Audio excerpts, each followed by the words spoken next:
We will return to your scheduled programming shortly, or we are currently experiencing technical difficulty. What is going on, YouTube? Michael J. Crawford, the Anti-Trekker here, and good Sunday morning to you all. J-Roar was first in the house, says good morning, and Spies Like Us. I don't know if I've talked to you before, Spies Like Us, so welcome if you're new around here. Says, what are we talking about? So, just so you know, on my live streams, I don't generally have a specific topic for any of my live streams. Sunday morning, we open up the floor. People want to talk about religion. However, that's not even necessarily always the case. Last Sunday, we talked about religion quite a bit. The Sunday before, we hardly did at all. So it just kind of depends. But honestly, when I do a live stream, it's hanging out with you guys. So what are we going to talk about? Well, you guys dictate that more than I do, to be honest. Richie says, greetings. John DeMarco says, good morning. Rambling Canuck says, good morning. Bird of Prey says, are you ready to repent your sins against Caroga?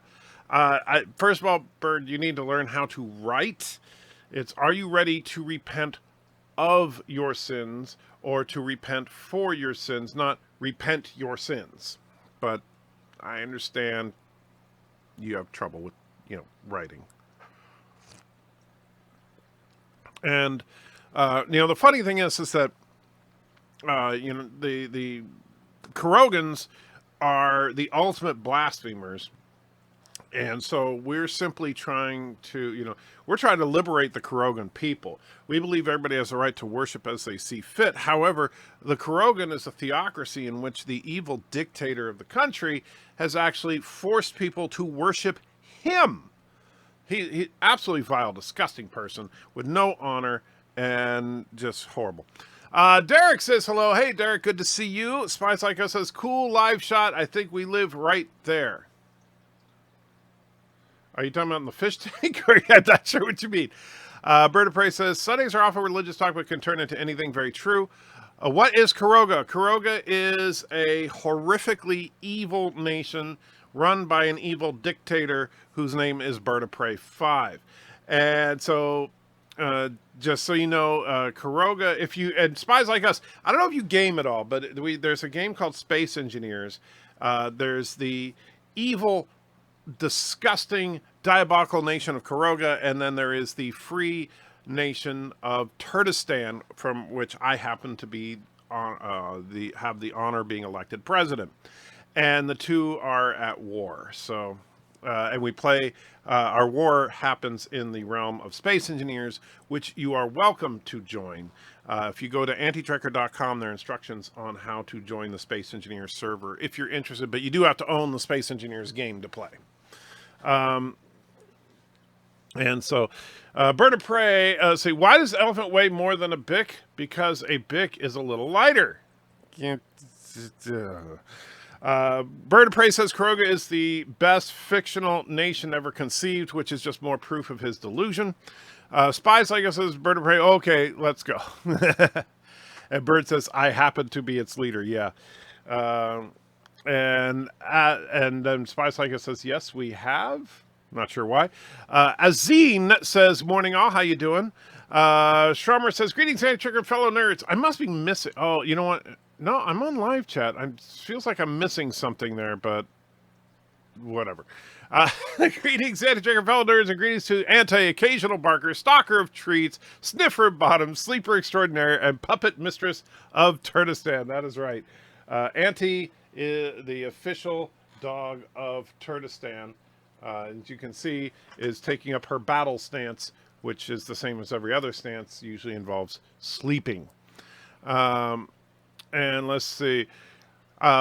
Bird, God Emperor of Caroga. Yeah, you see, he really forces the people of Caroga to worship him, which is really kind of disgusting. I mean, it's sick. It really is. Mr. Londell says, hey there, Spies Like Us, what is Caroga? Stromer says Caroga did nothing wrong. Well, this is just all going to be about Caroga today. And then Bird of Prey says Caroga is love. And Spies is like, okay, I get it. Yeah. Yeah, Caroga, it's it's a horrible place. Peter Quinn says, good afternoon, Anti-Trekker and all. I forgot it was Sunday. Well, Shame on you. Bird of Prey says they choose to worship me. Really? They choose to worship you at gunpoint. Jace M. Outdoors says hi. Hey, Jace. I think you might be new around here, so welcome. Peter says been playing Sims 3. You know, I've never played Sims 3. And Peter says, yes, I have the Meteor mod. I didn't know there was a Meteor mod. Yes, we are trapped in lies like the fish in the tank. Very true. Oh, yes, I'm a massive gamer. Well, Spies Like Us, then you should check out, if you've ever played Space Engineers, it's a fun game. It's basically Minecraft with technology. So you don't need mods to actually build cool stuff. And there are guns and explosives and stuff. So it's not just, ooh, set a clever trap to kill people, but you can't hurt them. This is, yeah, you can actually kill people and destroy their stuff. Error says, hello, how you doing? The war happens across multiple games. Space Engineers is simply the latest battle. Well, that's true. But Bird is just trying to say that because he knows he's losing. It's really too bad. I was going to show off what we've done with our new base. However, I couldn't because the server is being reset for a battle that's to take place later today between Carogan and Turkestan. And so I can't, the server is like reset right now. I assume they're getting it ready for the battle, and then they're going to go back to the saved game after that.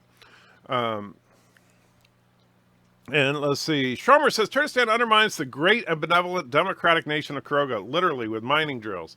Yeah, the funny thing is that Turkestan is basically, we're a free and open society, while Caroga is a corrupt, evil dictatorship that is, and the people are forced to worship the dictator, and yet they try to make us out to be bad guys. It's just absolutely horrible. Bird of Prey, Shomer Sassy literally just came inside while watching a cardinal fly around my yard. Okay. Sassy, by the way, is Bird of Prey's dog, but I'm not sure what that had to do with anything. Rambling Canuck is in the house. I want to thank you, Ed Checker and Bird of Prey 5, for all the shout-outs and kind words, constructive critiques of last night. My channel reached 50 subs. Thank you. Awesome, Rambling Canuck. I'm very happy for you.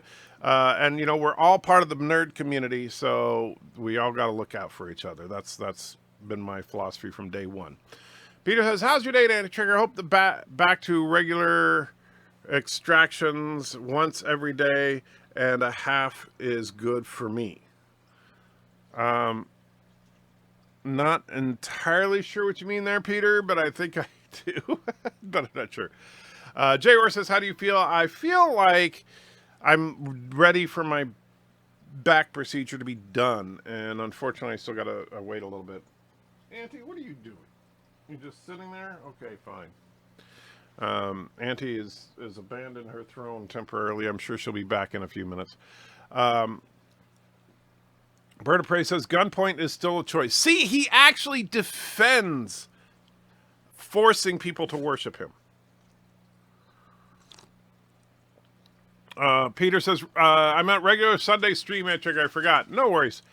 The Sims 3 is great, and you can add meteors with bug on cheat. I did not know that.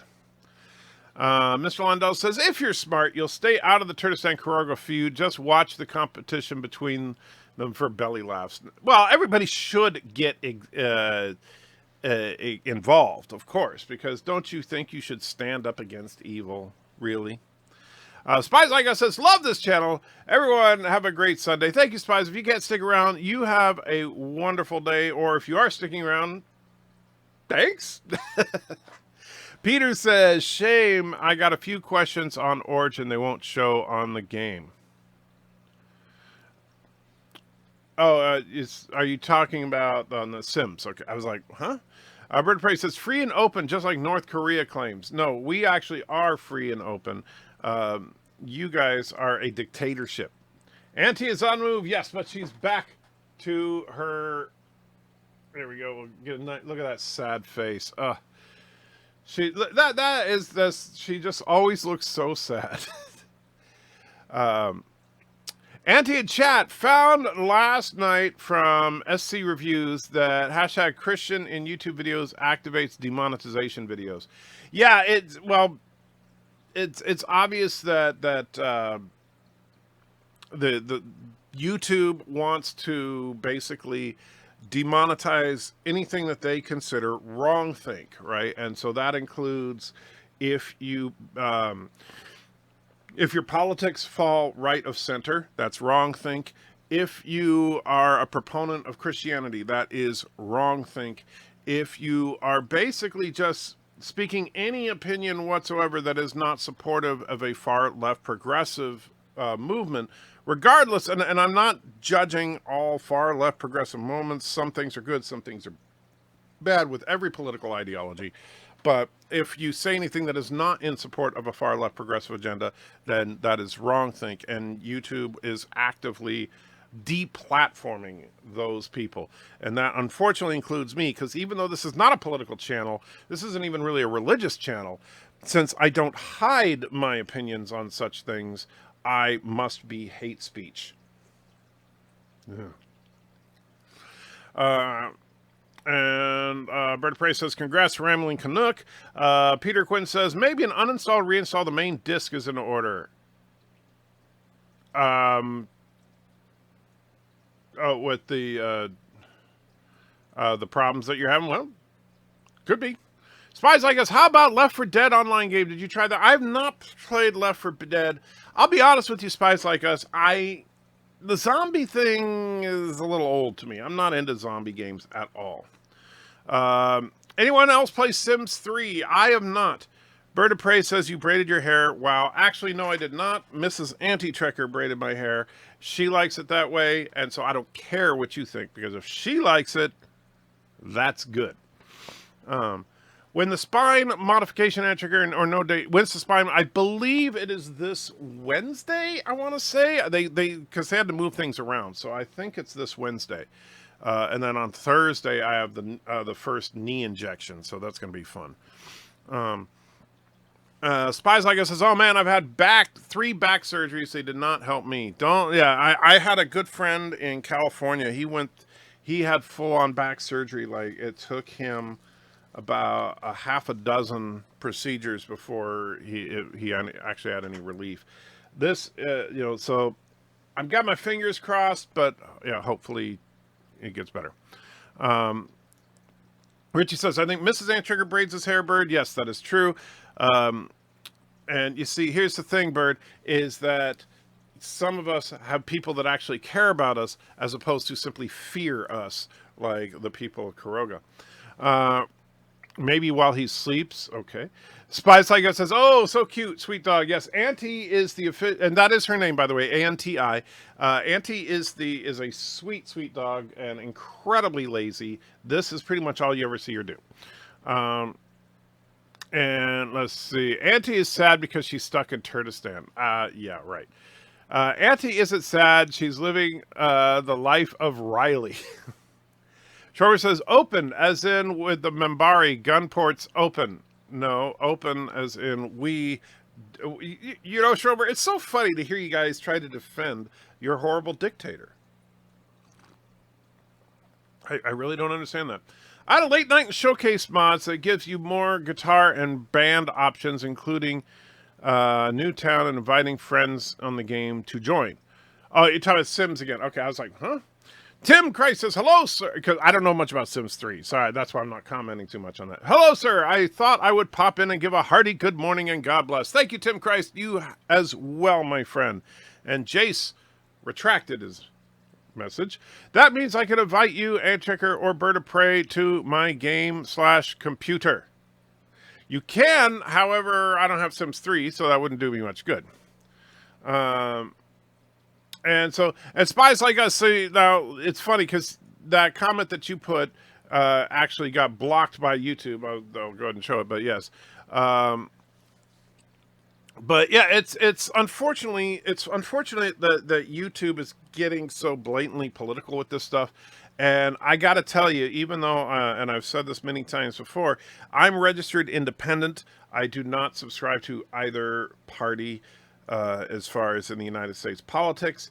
However, if with what I've seen in the last few weeks, if I would have absolutely voted for Ted Cruz if he was doing a couple of years ago what he's doing now.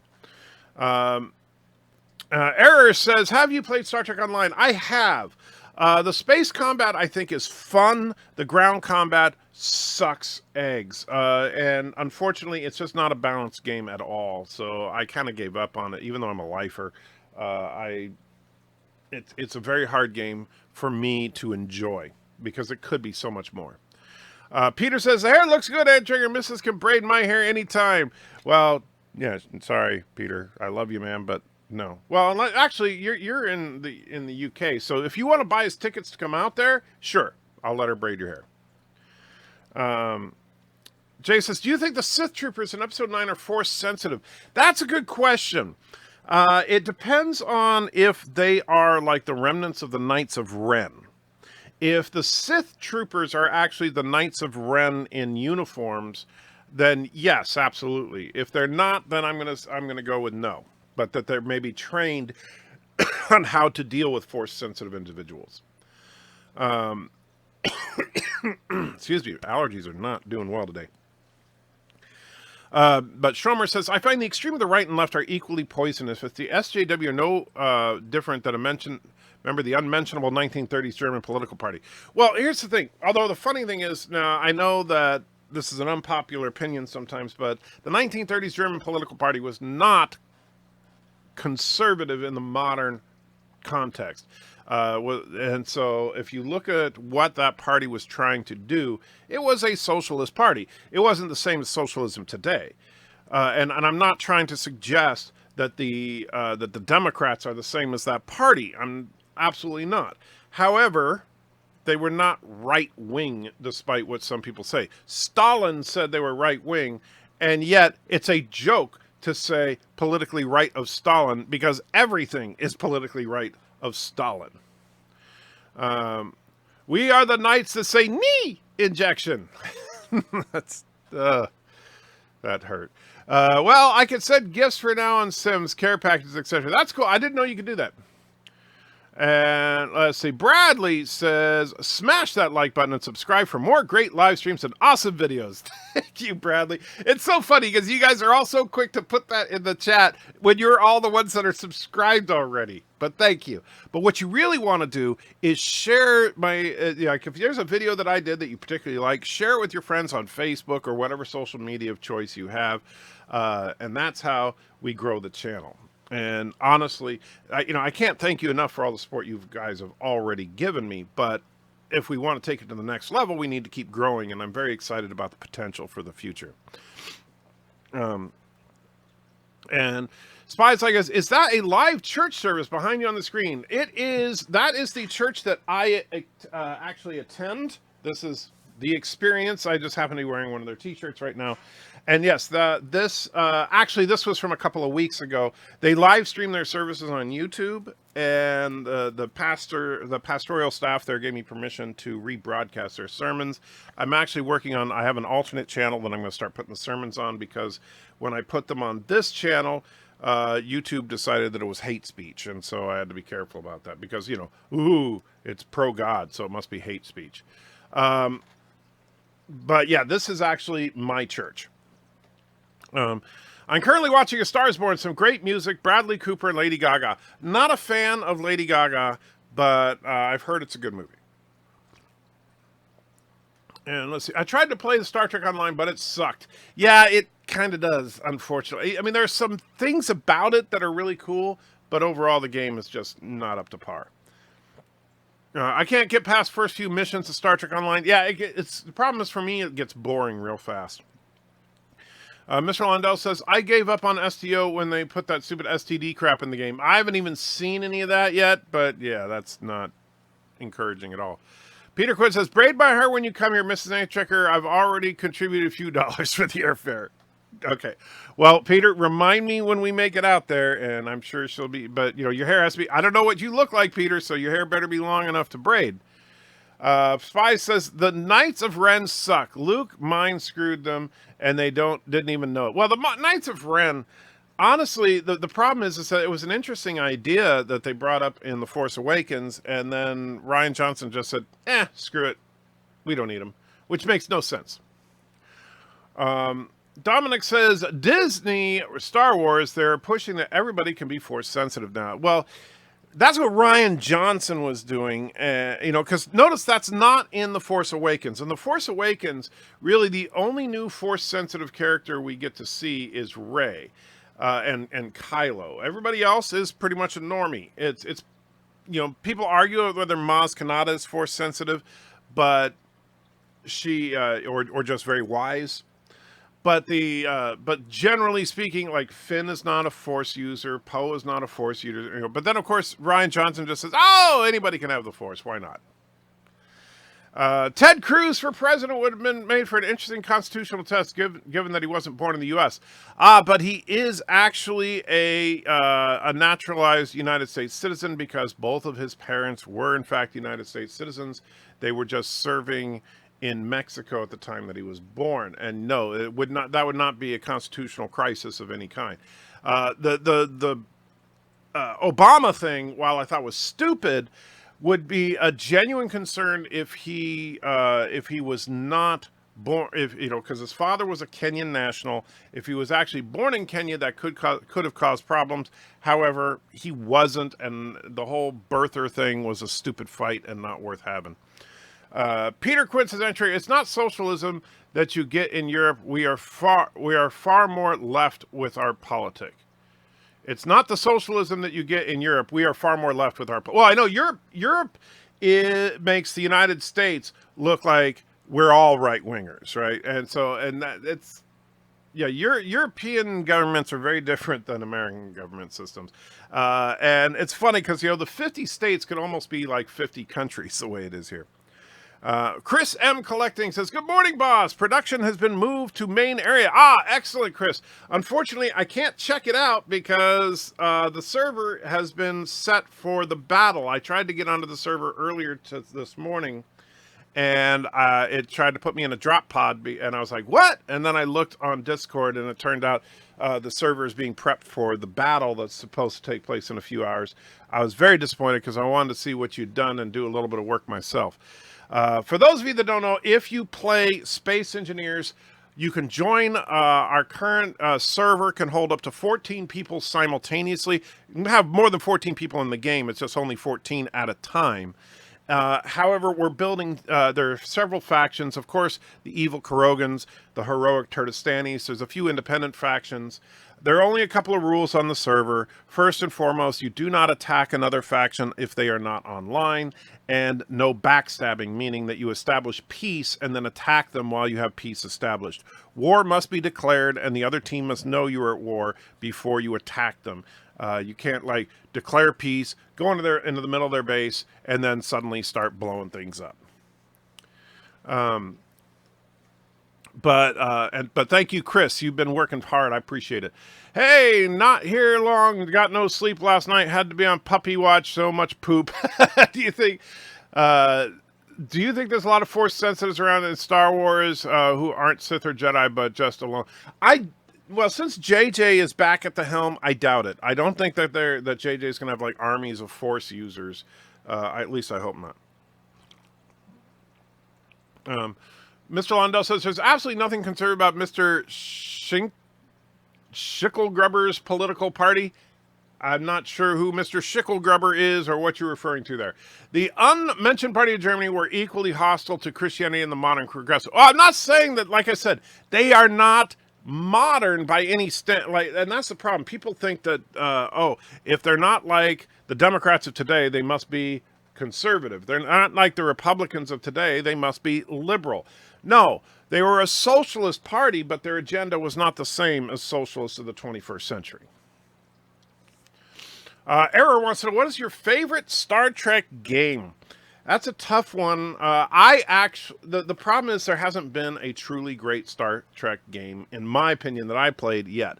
I did like Armada and Armada 2. They were fun, but they had serious issues as far as, and this is a problem with video games that adapt from other media in general, is when like the Borg cube is way underpowered, right? A Borg cube should show up and you should just have no chance against it. But that would take the fun out of the game.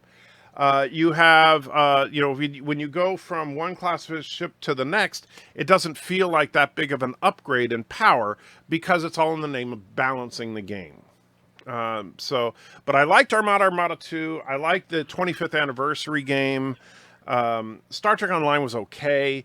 Honestly, there just hasn't been a Star Trek game that I really got into yet.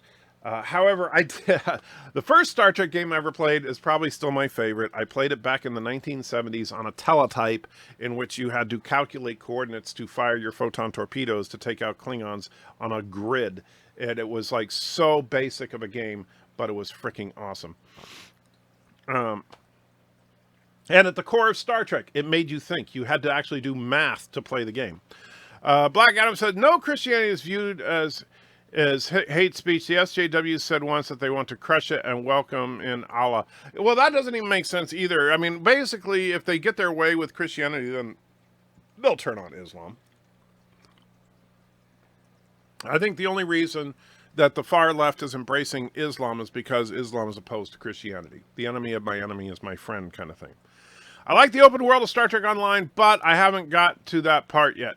I'll tell you that Peter, you should check. I don't know if you have because I can't keep track of everything now, but you should check out our Space Engineers server. It's an open world sandbox environment, and as long as you don't attack other people, you will be left alone. But if you go to war, make sure you have allies.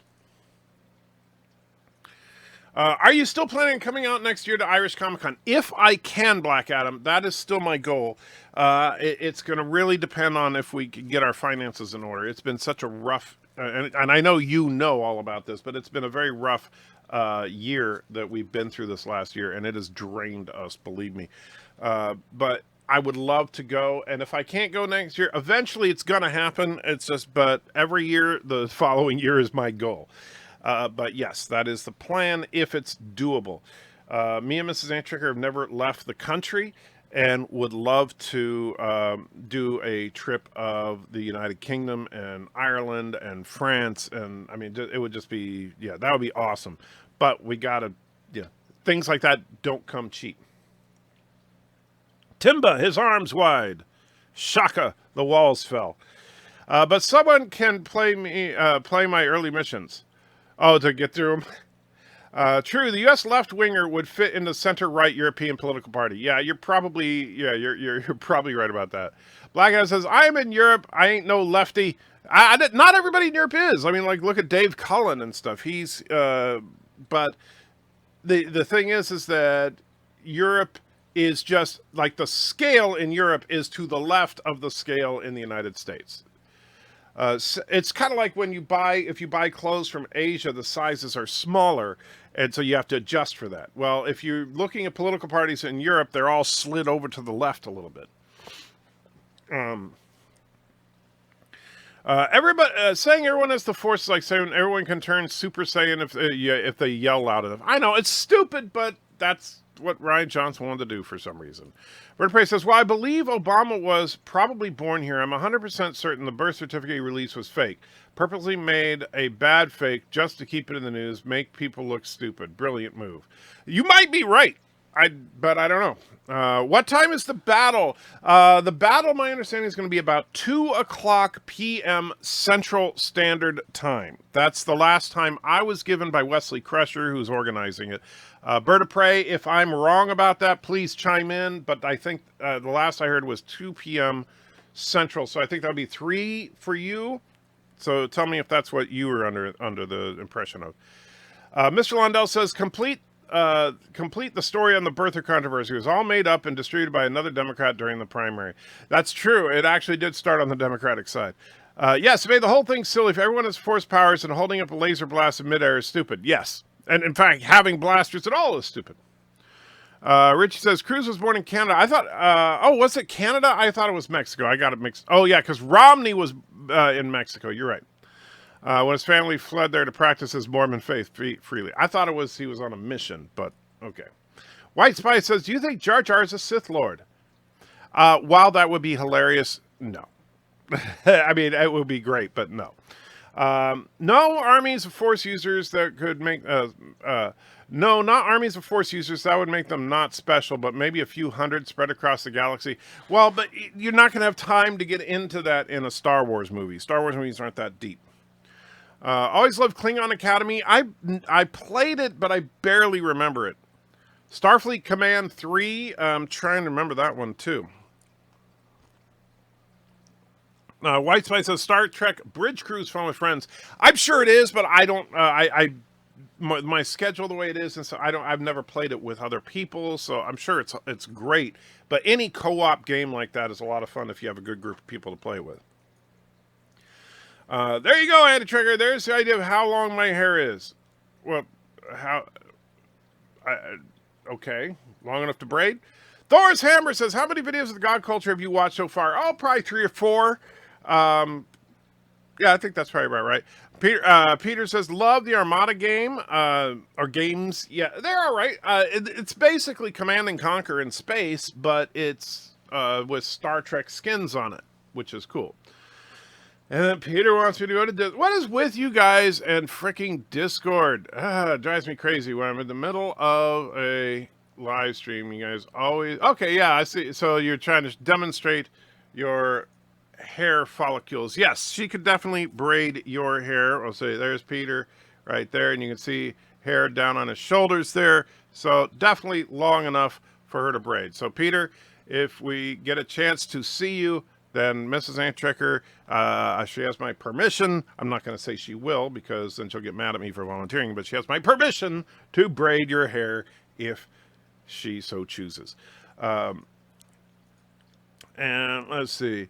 Have you tried the main missions on Armada? There's plenty of total conversion mods.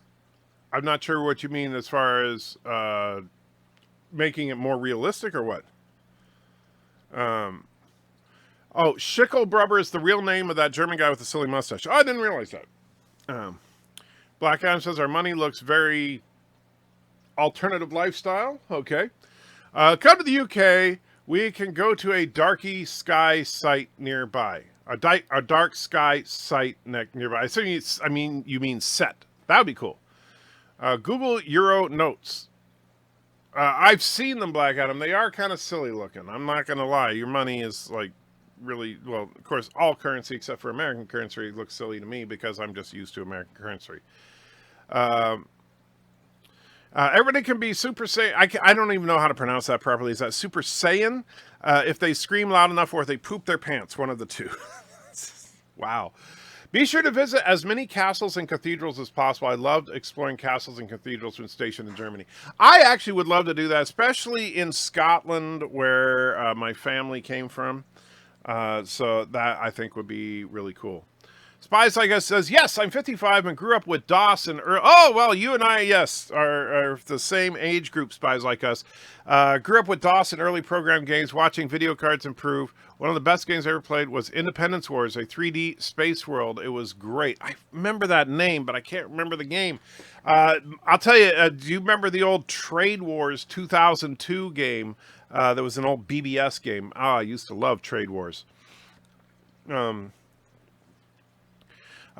Dave Cullen blames all of the left anti-tracker. I've tried to educate him. Well, I'm not saying Dave Cullen is a perfect individual. I'm just saying he's obviously... I haven't listened to all of his political videos, but it sounds like he kind of comes from close to what Americans would call a libertarian perspective.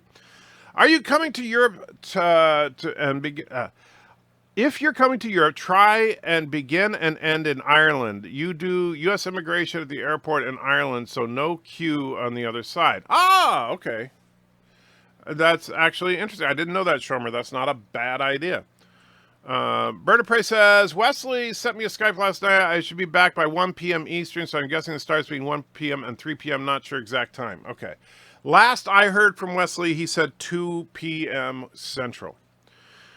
Spies Like Us. Oh, yes, Klingon Academy. I played that. My son loved that game.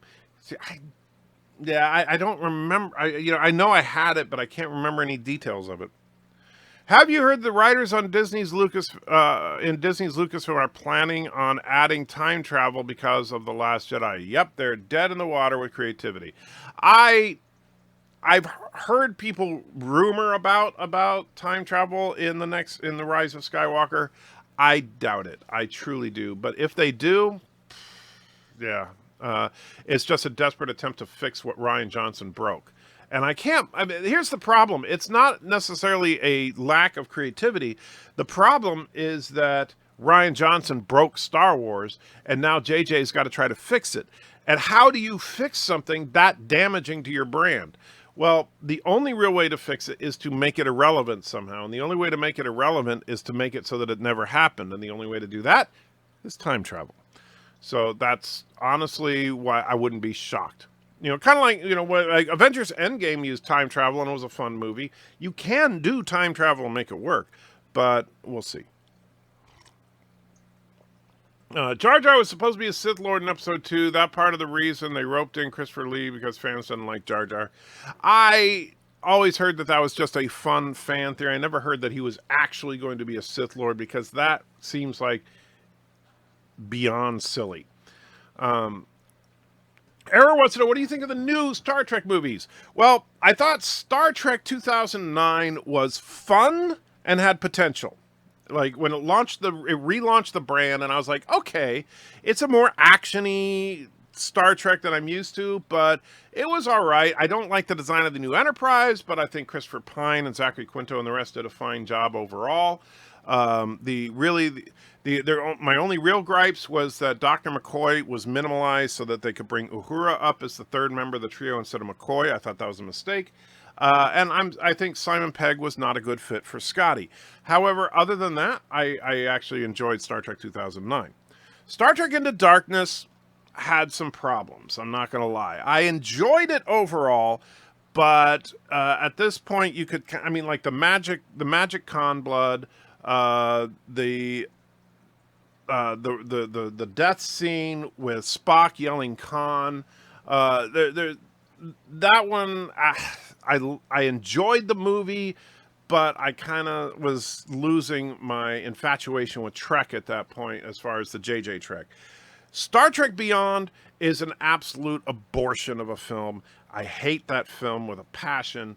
And honestly, and the funny thing is, the things that I really hate about that movie are relatively subtle, but things that you could see building throughout the JJ Trek. The idea that Starfleet is not the military was not only mentioned for the third time in 3 films, but was the central theme of the plot. The whole reason that I can't remember his name, but Idris Elba's character, the whole reason that he was butthurt about Starfleet and wanted to destroy the Yorktown Starbase was because he was rejected because Starfleet isn't the military. So I'm like, oh, these idiots. So and so at that point, when Star Trek 4 got canceled, my opinion was good riddance. So that's my basic opinion. Peter says, thanks, Miss Anchecker. Thanks, Anchecker. Mrs. Can do so hair. Yes. Okay, I've got to go to work. All right, Tim, take care. My hotel, if I booked now, will cost $1,000, but I'm paying $500. Wow.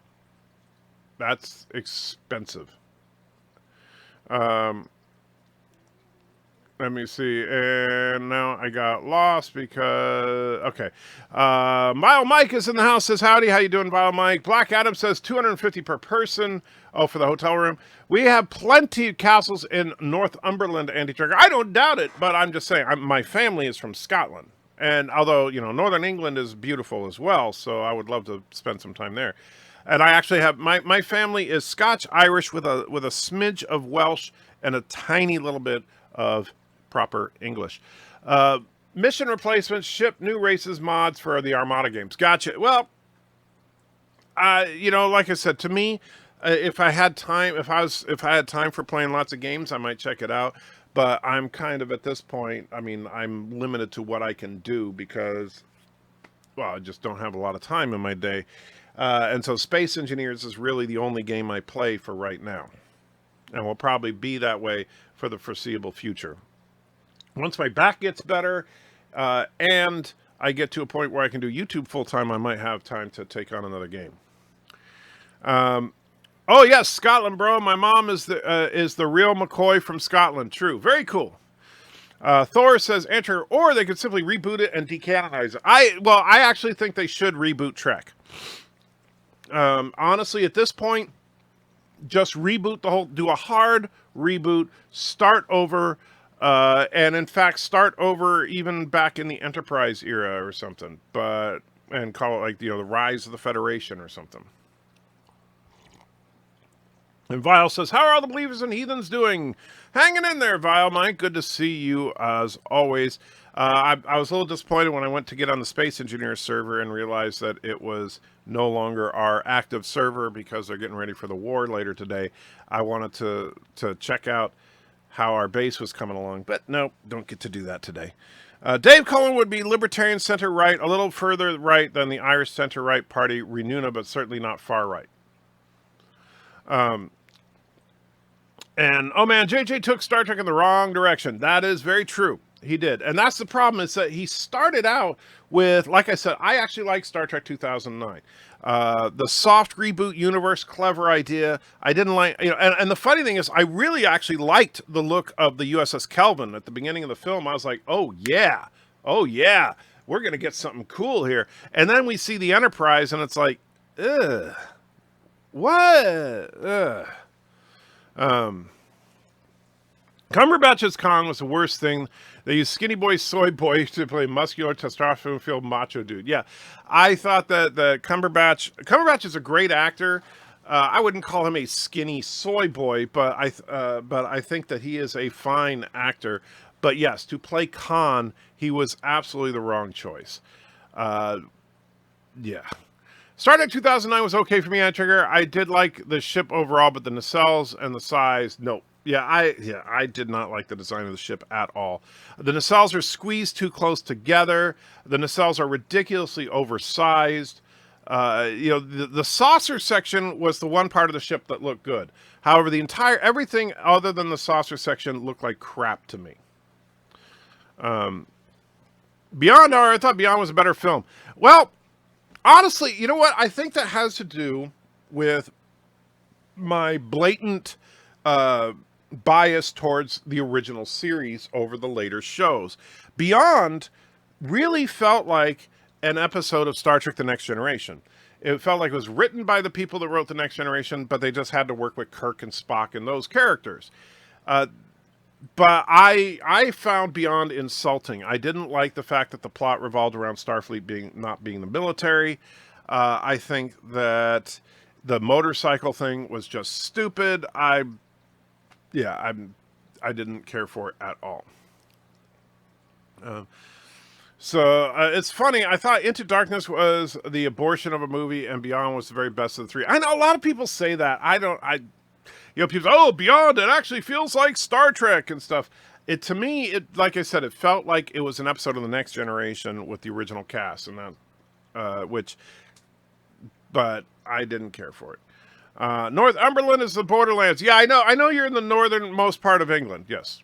Eric Drave says, good morning, Intric. How's your weekend been? Hanging in there. In a lot of pain, but getting by. Peter says, my mum is from Glasgow. Well, very good. Then she's a fine, fine lady, I'm sure. Jason Scott says, no more prequels, period. Well, that's why I say either do a full-on reboot or move forward with the timeline. The problem is moving forward the timeline, the technology is going to be way too advanced, and they need to get away from that because it just, to me, if you keep improving the tech, it was too much by the time Voyager came around, where it's like no matter what happened, anything could be fixed by simply reconfiguring the deflector dish to do something it's never done before. Richie says, Andrew, are you still employed? You've been out on medical leave for quite a while. I am. Fortunately, I have a good job but I'm still fighting the insurance people to get paid while I'm on this leave. But yes, I am still employed, fortunately. Are you looking forward to Quentin Tarantino's take on Star Trek? No, I'm not, Geek Prime X. I think that Quentin Tarantino is an incredibly talented filmmaker, but I also think he is absolutely the worst possible filmmaker to be making a Star Trek film. Or start with Captain Robert April. Well, yeah, I would like to see In fact, that's where what I would do is do a show of Captain Robert April and the Romulan Wars and stuff, and start there. Reboot the whole franchise. Start with Captain Robert April. You can move up to into the Kirk era and stuff like that, and just I say why not? Let's start the whole thing over, but make it look good instead of this crap that we got from Discovery and JJ Verse. Vile says, I was on last night. Apparently there are problems. The Bird of Prey 5 temple, some stuff from your base, and one of my team's ships disappeared. Yeah, I've noticed a few things kind of vanishing into thin air in the game, Vile. I don't know what happened. Peter says, the Kelvin was awesome. Man, Trigger, love that ship too. Yeah, the Kelvin, and that's the thing, the Kelvin actually made me very, very hopeful for the movie, and then I was disappointed by what they brought in later. I also, one thing I got to say, and I don't understand this about modern producers. This is true of the JJ Star Trek films. This is true of Star Trek Discovery, and this is true of Star Trek Picard from what we've seen in the trailers. Make phasers beams. They are not supposed to be blaster bolts. And you know what? It's like they just want to make everything a little more like Star Wars, and it's like, come on. Just make the phasers look like phasers. That's not a phaser. It's a freaking blaster. Sorry. How about using the Earth-Romulan War as a reboot? The aftermath leading to the beginning of the Federation, a B5 style talk shop to prevent further interstellar. Oh yeah, absolutely, Schromer. And in fact, what I would do, yes, I would start out with the Earth-Romulan War. You christen the Federation flagship Enterprise with Captain Robert April in the war. That may not be exactly how canon is, but this is a reboot anyway, so it doesn't matter. And you have Captain Robert April aboard the USS Enterprise, a new flagship in the middle of this war. You go through a few seasons of the war itself, kind of like on Deep Space Nine, and then after the war, the Federation decides, in the interest of intergalactic peace, when they build these outposts along the neutral zone, they start building neutral outposts all around the galaxy, and they start calling them star bases. And Starbase 1 becomes the place where we sign the Federation Charter, and the Vulcans and Andorians and stuff come on board, and we begin the building of the Federation. John, also, the inside of the JJ Enterprise looked terrible. Brewery, yeah, that was just a joke. Captain MKG says, always a good start to the day hanging out with you and crew. Thank you, Captain. I'm good to see you. Thor's Hammer says, I was referencing to the Star Wars movie, saw Star Trek. Sorry, I get confused jumping around in the conversation here. Peter says, I'm related to William Thompson, First Lord of Kelvin. I didn't know that, but there you go. Then the USS Kelvin is your ship. Spies Like Us says, Beyond was silly. They always tried to put female as the hero. It's getting really tired. Yeah, I'm telling you, the political thing, the politics were strong in Beyond, right? You had the whole Federation is not the military, toxic masculinity. You had to make Sulu gay just because George Takei is gay, and even George Takei saw through that one. And all this stuff that they tried to do to push the political agenda, and that's what killed it. So I was rather pleased that there is a ship called Kelvin on screen. Well, and that's because JJ, I think, has an uncle named Kelvin. The Borg Destroy Everything show set after Next Generation. Well, the Borg, man, the Borg is so sad what they did to the Borg. As well as the Sutherland Anna. My mom is Mrs. Sutherland. Wow, there you go. Sutherland and Kelvin. Error says, Anna, what is your favorite Star Trek series? TOS, hands down. TOS is my absolute favorite Star Trek. It is the core of Star Trek. It is everything Trek. It is the best example of an egalitarian society in the future, and I love egalitarianism. If I had to pick a second best series, it would be Deep Space Nine. And then I would be trying to figure out whether Enterprise or TNG would be next, and Voyager would be last of the second generation Trek. And then you get to later or modern Trek, and you have the JJ movies and Star Trek Discovery. Well, the JJ movies are crap, but they're not as bad as Discovery. So that's where I would stack all the Trek. Did April serve in the Romulan Wars? I don't think he did. If he did, that'd make the Enterprise about 100 years old. No, Mr. Lundell, I'm saying, but what I'm talking about is a hard reboot of the entire franchise. And so we start it at the beginning instead, and have April serve, I think, during the Romulan War. Or you could even say it takes place shortly after the Romulan War. Or after a Klingon War. Some reason that that Starfleet is now working towards peace. We don't need a reboot, just like Axanar and fans fill in the continuity. Well, here's the problem, though. The history is already convoluted and self-conflicting. However, I'm okay with them not doing a reboot. I'm just saying if they need to either reboot the whole thing or be consistent with what's already there. Right now they're trying to do neither, right? They're like Star Trek Discovery is not a reboot of Trek, at least not officially, but it completely violates canon at every opportunity. And so they might as well make it a reboot. And there are some canonical issues, of course, with Enterprise as well. But yeah. How about we just work on creating a good show?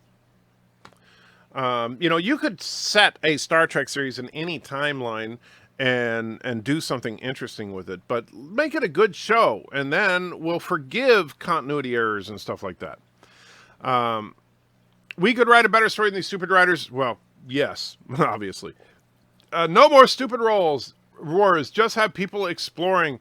Well, I don't think just exploring, but I get what you're saying. I don't think it should be a wartime show, but I'm okay with a war being in the backdrop of the show. I just don't want it to be a war show. Phasers are beams, like lasers. Yes, phasers absolutely should be beams. I do not ever want to see another phaser blast bolt thing, even though in my my absolute favorite episode of the original series, they did actually use phaser bolts, but that was because they hadn't invented photon torpedoes yet, as far as the writers hadn't come up with it yet. So 2 p.m. is 8 p.m. UK. I don't know what time is it for you right now, Peter, and I'll try to calculate it for you. I'll tell you what, it's 8:07 a.m. for me right now. So 2 p.m. Would be 6 hours from right now.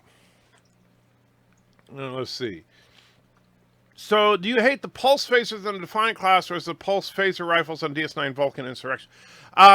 Yes and no. I don't mind the pulse phasers on the Defiant because they're like a mega weapon, and the Defiant still has standard phasers. But that's established in canon as a different weapon. A pulse phaser is not the same as a phaser bank. However, in Deep Space, or not in Star Trek Discovery, and then in the JJ verse, they just say phasers, and they're firing blaster bolts. And let's see, Romulan Wars could have been long before April's time as captain. I know, I get it, but I'm just spitting ideas is all. Going by the old Star Trek tech manual, the Kelvin looked like a variant of the Destroyer Scout class of Starship. Yes, the Kelvin did look a lot like the old Scout, which is one thing I liked about it. But it was a cool little nod. And yes, I have the original Starfleet technical manual, first printing, right there. Hollywood should just make new shows like the Orville. Agreed, but they're not going to. Enterprise was the last of the second-gen Twek. That is also true.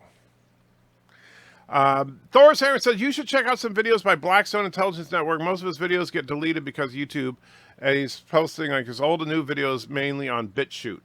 Well, Thor, I'll tell you what, I still have a long ways before I can get through the other channel you sent me, so I don't know when I'm going to get to it, but maybe eventually I will. Spies like us, we already have free energy and anti-gravity. Trump now admits Space Force, so what is that, guys? Okay, I'm not sure what you mean. Antiger, do you include the animated series as TOS? I do. I don't usually separate the animated series because I think of the animated series as just, the fourth season of TOS, really. Even though there's 2 seasons of the animated series, there's so few episodes that it really makes up one season. Me says Star Trek belongs to the fans. Well, actually, the courts would differ with you. Technically, Star Trek belongs to CBS. Is Malcolm Burnham god of Star Trek? So Michael Burnham. I really, Michael Burnham is one of the most poorly designed characters that Trek has ever put out, which is really a shame because Star Trek Discovery should be a good show. And it's not, and the problem is that, and what really pisses me off about Discovery is that, okay, Michael Burnham is a very badly developed character. The writing on Discovery is really, really bad. The continuity on Discovery is horrible. And when we call and the only thing you can see, the only purpose of Discovery is a diversity study, right? Is that it's like they want to show you how diverse we can try to make Star Trek. And so, but the real problems with it is bad character development and bad writing. That's the problem with Discovery.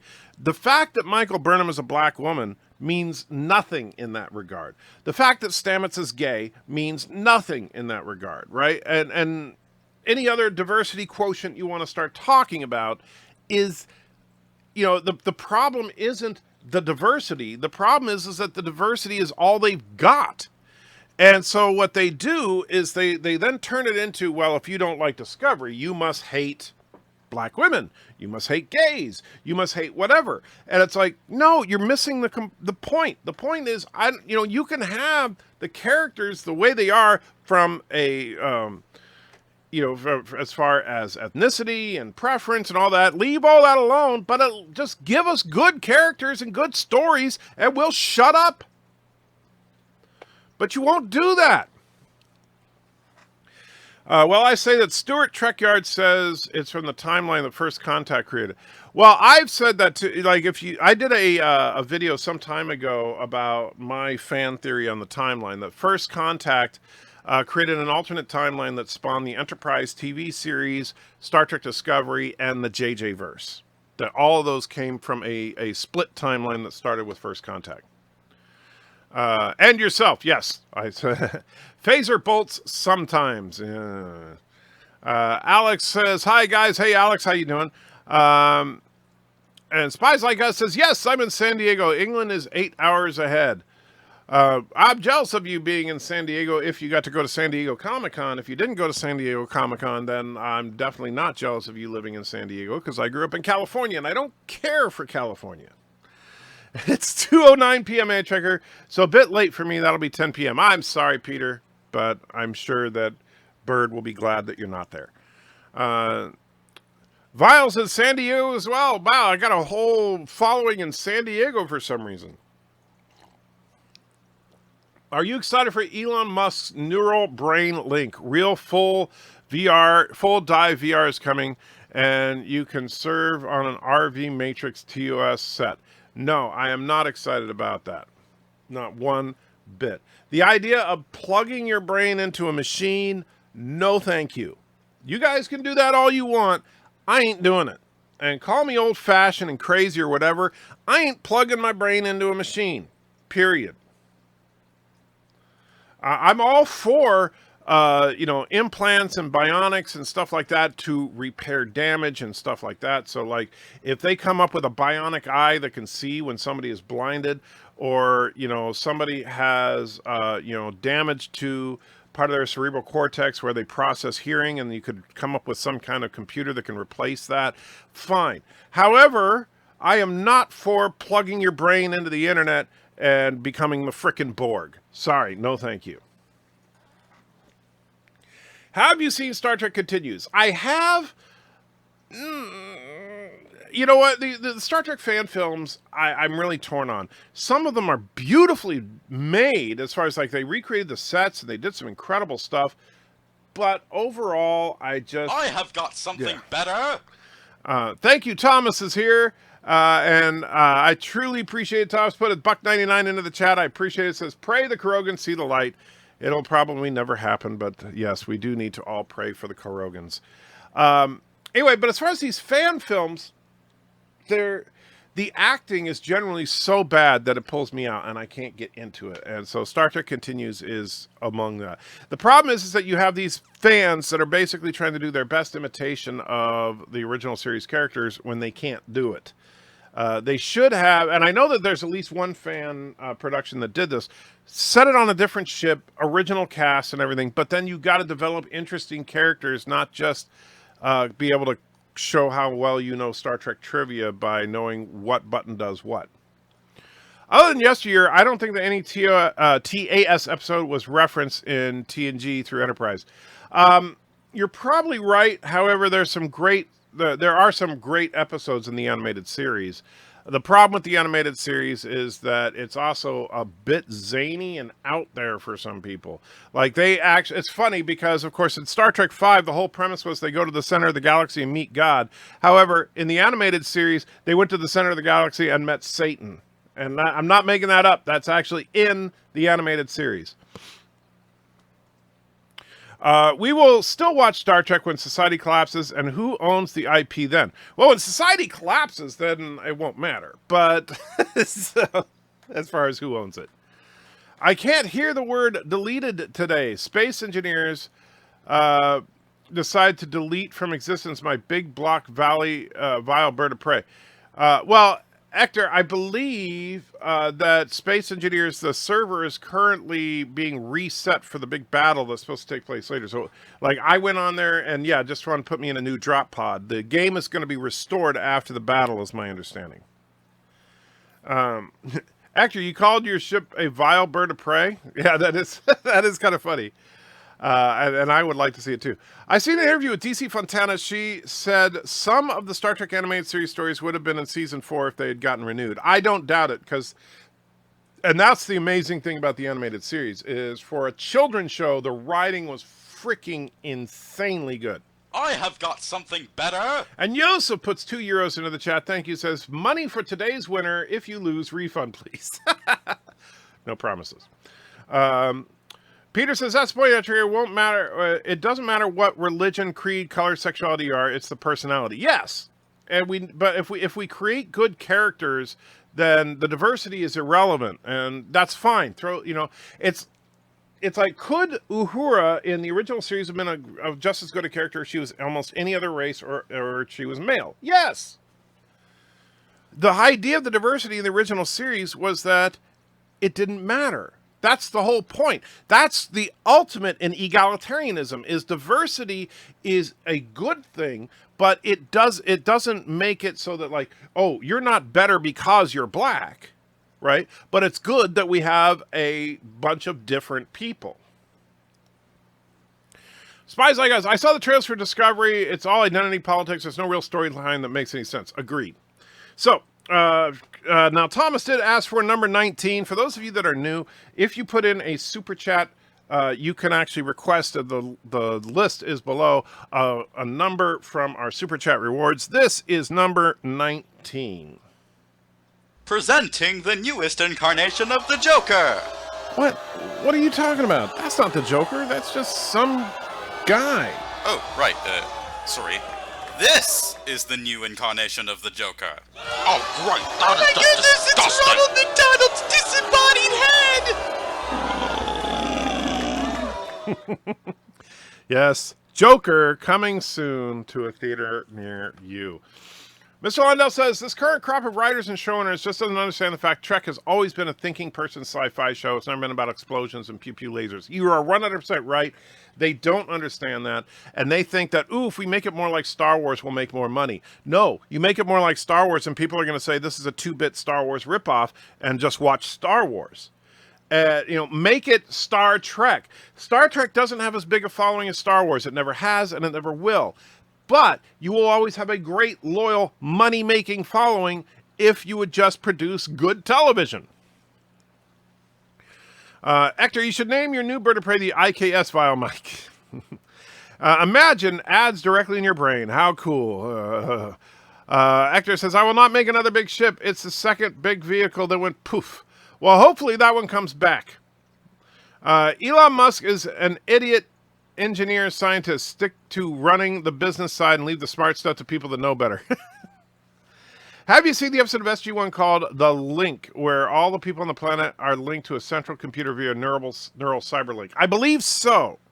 Is that the one where like the planet is like has a poisonous atmosphere except for the one area where like there's force fields protecting the people? If so, if that's the episode you're thinking of, then yes. I've shared the stream, Anti-Checker. Everyone, go share. Thank you, Peter. I appreciate that. And yes, we want to keep the word. Well, keep the word. Go spread the word. That's the word I'm looking for. Wow. Richie says good morning to Thomas.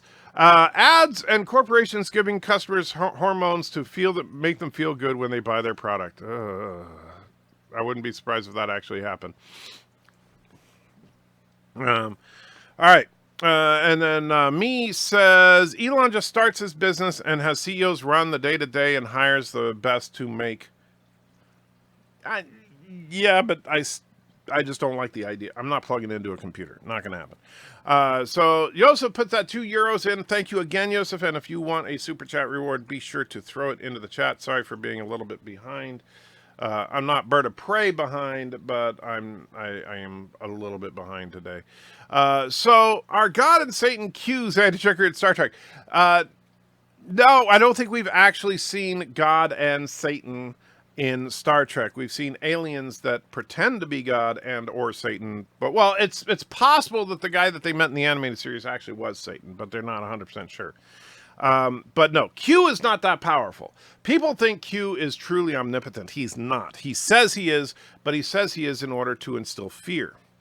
He is very, very powerful, and he can basically reshape reality around him, but he can't change things on a universal scale.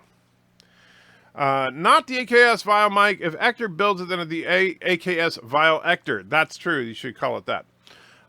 Star Trek has used God and Satan as themes for years. Yes, this is true.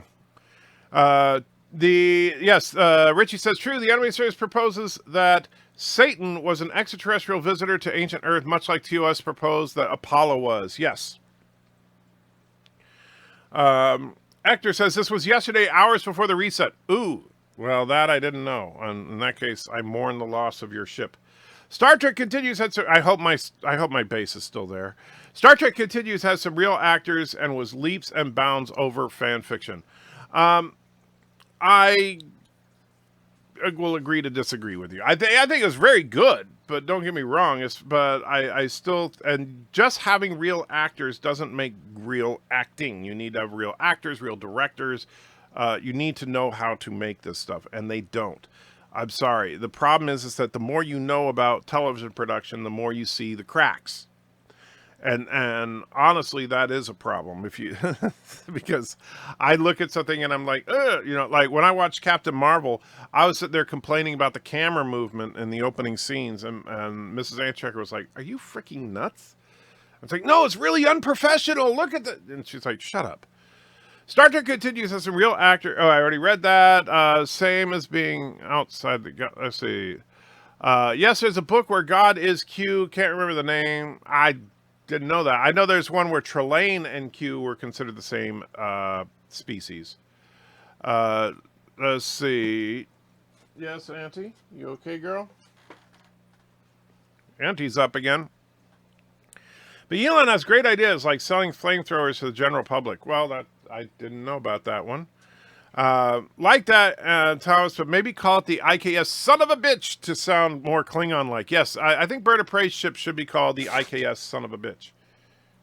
Elon Musk is a fraud. He's just another front man for NASA. I don't know about that, but I know that I'm not plugging my brain into a computer. Let's see. The human brain is technically the fastest thing in the natural kingdom. What are you doing, girl? Knocking over my stuff? Get back to bed. DS9 Enterprise did reference Edosia. That's the planet Lieutenant Eric's, however you say it, is from in the animated series. I didn't realize that. But that's, so there we go. There's another reference that crosses over. And, you know, the amazing thing is the animated series actually has an episode written by, was it Niven? I mean, this is great writers. Shower says, yes, it was the episode. It perfectly explains why I would never sign up. Let's see. Yes, that was the episode. It perfectly explains why I would never sign up to a neural link. The idea of a computer changing your thoughts and wiping the memory from your family is horrific. Yeah. I'm sorry. And none, all you gotta do is freaking watch anything with the Borg and just know, no. Is Q the same as the Ancients and Stargate? They sure film them identical in the Voyager Q episodes.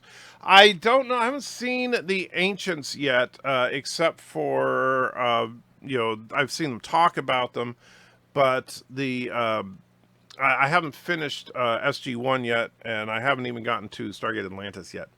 Auntie is very active this morning. She is. I see. Well, but she just went back to her bed, so there we go. Got to move the camera. And let's see. Another Elon thing, that vacuum tube train and the crappy tunnels it once fitted cost the same as the traditional ones. I don't know about the vacuum tube train, but sounds like a stupid idea. Yes, the human brain is faster than any computer in the world. True. And the human brain processes so much information. Think about this. You've never had a graphical glitch from your eyes, right? Sure, the lenses may get out of focus and stuff because you get old, and so you need glasses to keep the focus going. However, you never see the graphics, go out where you got to update your drivers or something. The human brain can process real-time video flawlessly, real-time audio flawlessly, not to mention, while processing that video and audio, generate a speech algorithm that is understandable. You can control all the various muscles in your body, not to mention all the background functions of just keeping you alive, maintaining body temperature, all that crap. So yeah, the human brain is an amazing computer, way more advanced than the fastest i9s or anything. Andrew, you don't want to be a pet to AI. You need a plugin. Not going to happen. Biomike says, Ector, the Hyperloop. That's what made me lose faith in music. Okay. Alright, says, me and the guys were talking. Check Discord for proposal. Alright, let me see. You guys in your frickin' Discord. Alright. Zoom in a little bit so I can actually read this. Okay. When we get in, we want to build Atlantis or a city ship with doomsday weapons. I want to keep this a secret when the rules rise up. Well, okay. So, first of all, you can build whatever you want. However, and you can keep your base a secret. You don't have to show it to everybody. But remember that who is in the game is public information. So, like, they would see that you're in the game. They would know you're doing something, but they wouldn't necessarily know what you're doing. And if you can find a location, fine. If somebody else finds it, well, that's up to them. But as far as, you can build up, wherever you want to and however you want to, as long as you follow the basic rules. Namely, you don't attack another faction if nobody from that faction is online, and no backstabbing. You don't, be in a peace treaty and then attack them. You have to break the peace treaty first, make sure that everybody knows that you're not at peace, and then you can attack.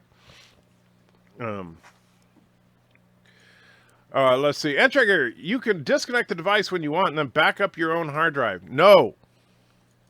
What is brain? Yes. Oh my God, I've watched all SG1 and Stargate Atlantis and Stargate Universe. You must watch them, Trekker. I'm working on Spies Like Us. I am. I'm in like season 7 of SG1. The only reason I'm not watching SG1 right now, not this very minute, but I mean the last few weeks, is because of my back injury. I'm in pain 24/7, and it's hard for me to really focus on something like that I don't know. So that's one of the reasons I've been struggling so hard to get any regular content out these last few weeks, and I'm hoping that my back procedure helps that. Don't ever use Google Drive to upload your brain. They could delete you. Always use private cloud servers in your home. Well, the funny thing is, think about this for a minute, guys. We talk about plugging your brain into the internet. How much you want to bet that Google, the way that their shenanigans have been lately, would simply delete conservative attitudes? Controller? Yes. And I shouldn't be on my own deathbed. I would like to be transferred into a computer. I do not want to disappear right now. So, Joseph, you can have that. I'd rather die, but that I will.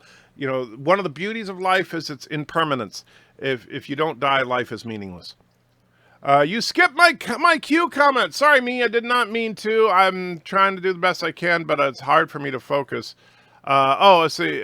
Well, no, I read it. You talking about the Q, the same as the Ancients of Stargate. I did answer. I said I don't know because I am not that far into. I'm only in season 7 of SG1. Can't find the book. Still can't remember the name of it. No worries, but I believe you. Elon Musk, not music.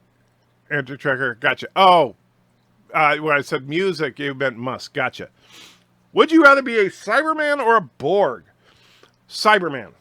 And the reason for that is because, at least from what I understand, the Cybermen, your memories are wiped and you're just plugged into, you're just turned into a part of, you're reprogrammed as a Cyberman. The Borg, as we know from Picard, your consciousness is still very much aware of what's going on, and you see the horrors, and you know exactly what you did, and it nearly broke Picard, one of the strongest brains in Trek.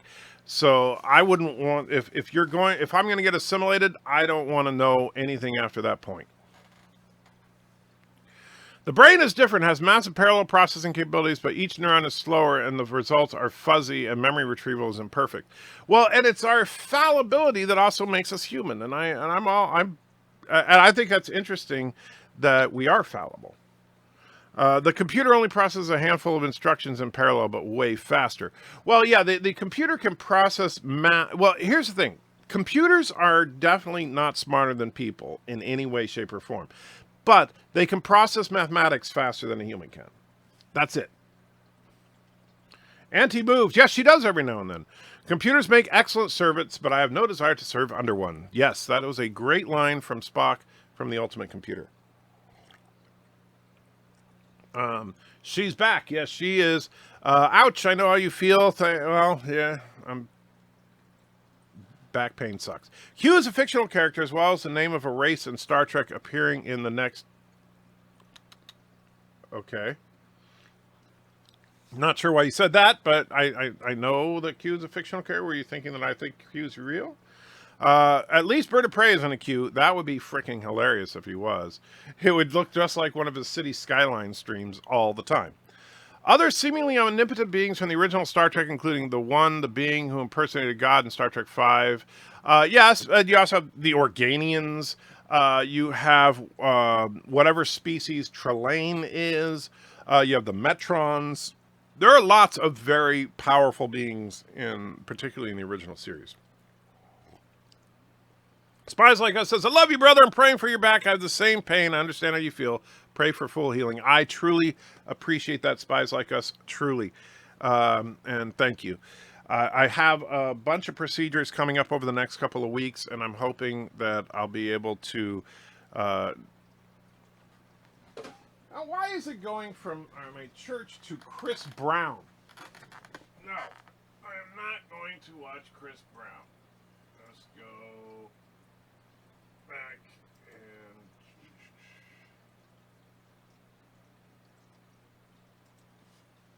Sorry, not going to do that.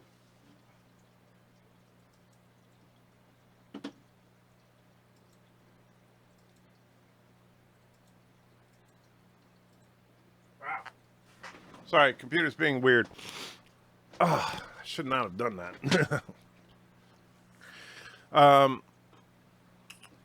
And let's see. Discord. Peter, you guys in Discord, you do realize what a pain in the butt it is when you guys keep having me. Wikipedia on Q.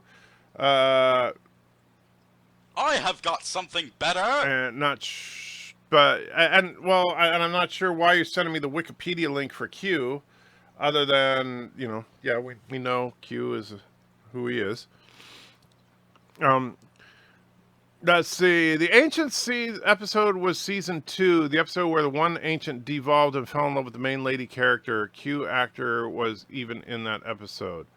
John DeLance, I was in a few episodes that I've seen, but in season 2 of which show? Are you talking about Stargate Atlantis? Because that might be why it's not, because I don't think that the Ancients were anywhere near in season 2 of SG1. If you had a choice, would you rather have dinner with Jesus and ask him whatever you want to, or spend the day with up to 3 loved ones who have passed over? That's a tough one, Black Adam, although I would probably pick the dinner with Jesus because, assuming that you believe as I do, the 3 loved ones you'll see again soon enough. And but a one-on-one with Jesus is probably a rare thing, even, assuming Christianity to be 100% true.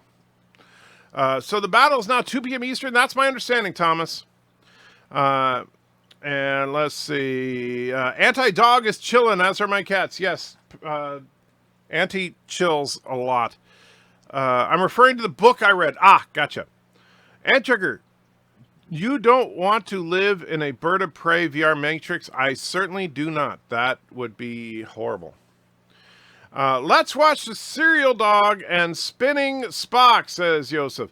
All right. Now, you see, here's the thing. You're supposed to ask by number. Now, fortunately, I happen to know both of those numbers, but, you're supposed to ask by number.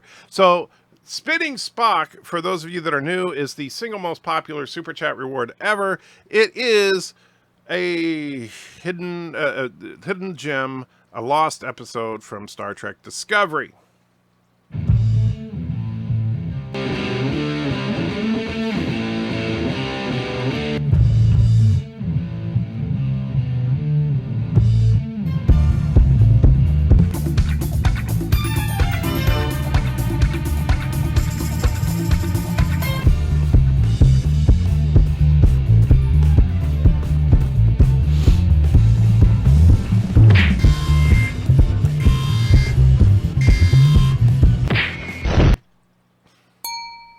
There it is. The actual day that Discovery died. Now, the Serial Dog is the sponsor of the Anti-Trekker channel. The toast and eggs are really good, but there seems to be something missing. Yeah. That's what you're having for breakfast? That simply won't do. Follow me instead. What kind of place are you taking us to? A place that will introduce you to Frosted Fruity Hulls. Not only does it have 4 unique fruity flavors, but it also has a glazed frost that makes it extra yummy. How do they get so deliciously frosty? The frostiness of Frosted Fruity Hulls, of course, comes from this hull. Part of a complete nutritious breakfast. That's so bad. Oh, man. So, yes, enjoy some Frosted Fruity Holes in the morning. Let's see. The human brain is amazing, but totally flawed. Eyes too, because your optic nerve connects to the eye. We have a blind spot, but the eye constantly twitches to cover it, and brain filters it out. Yes, and which is actually just part of the incredible processing power of the brain. If you think about, like, you notice how if you take a camera and you walk down the street with the camera, it looks like this, right? That's, but if you have a person, from your own subjective perspective, and you're walking down the street, the world doesn't look like it's bouncing like a camera does if you're hand holding a camera. And that's your brain compensating for the motion of the lenses of the eyes, which is just absolutely incredible. I love Patrick Stewart, but the God and the man looks tired in the trailer. Yeah. Who are the aliens from the original Pike episode? They are Telosians. Chris Brown. No. I got rid of it. Q actor John DeLance. I don't even have to Wikipedia that one. What time is the battle? 11 and PST 11. Actually, no, Vile. It would be noon on the Pacific Coast. Because 2 o'clock Central, we're 2 hours ahead of you. With a Neuralink, you could have cameras along with your eyes. No, thank you. Anttrigger, your computer has a mind of its own. Does it?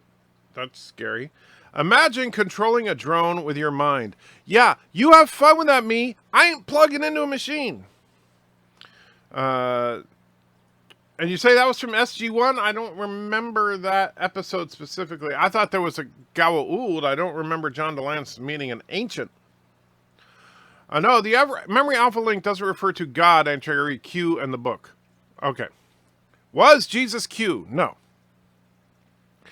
There was a return. There was an episode where an alien followed Sam home and it built its own Stargate to return home.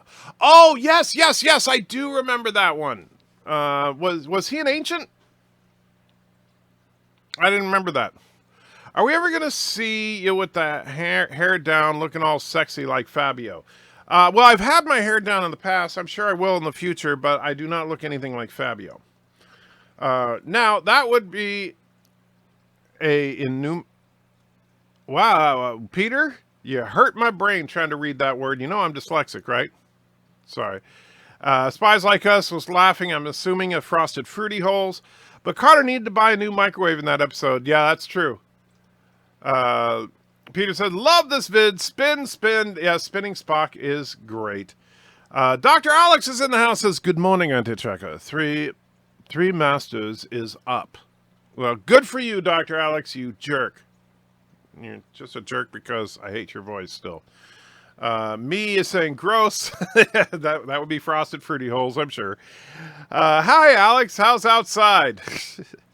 I know. 23 and 26. I'll play the numbers in the next lottery. If I win, I will share. All right. She had to buy more than a microwave. That's true. He ruined everything in her house.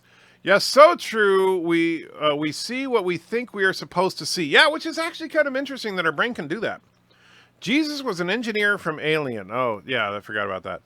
Frosted Fruity Holes is also a sponsor by TOS Reviews. Next episode will be up later today. Awesome, Vile.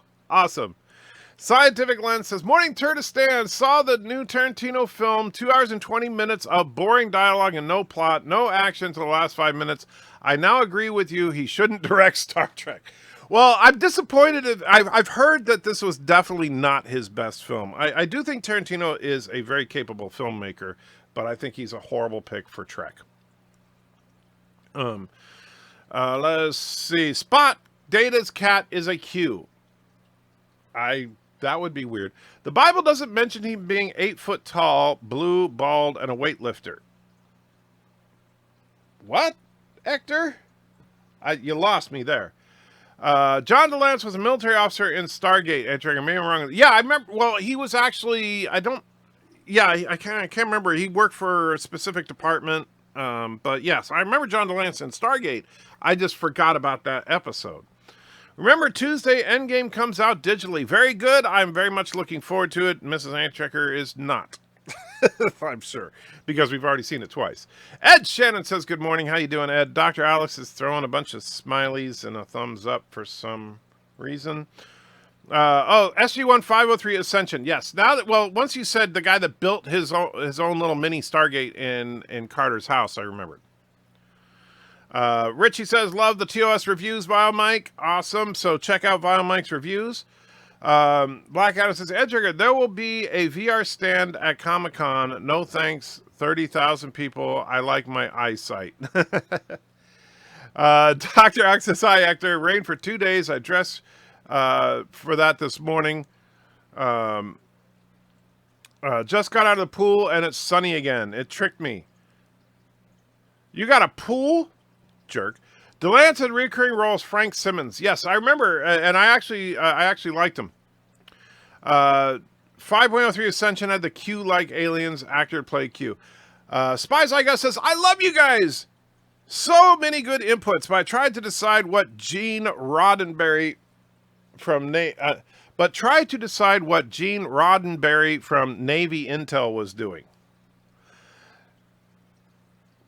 I'm not sure what you mean there, Spies Like Us. Try to decide what Gene Roddenberry from Navy Intel was doing. What do you mean? When? You lost me. Maybe you can clarify.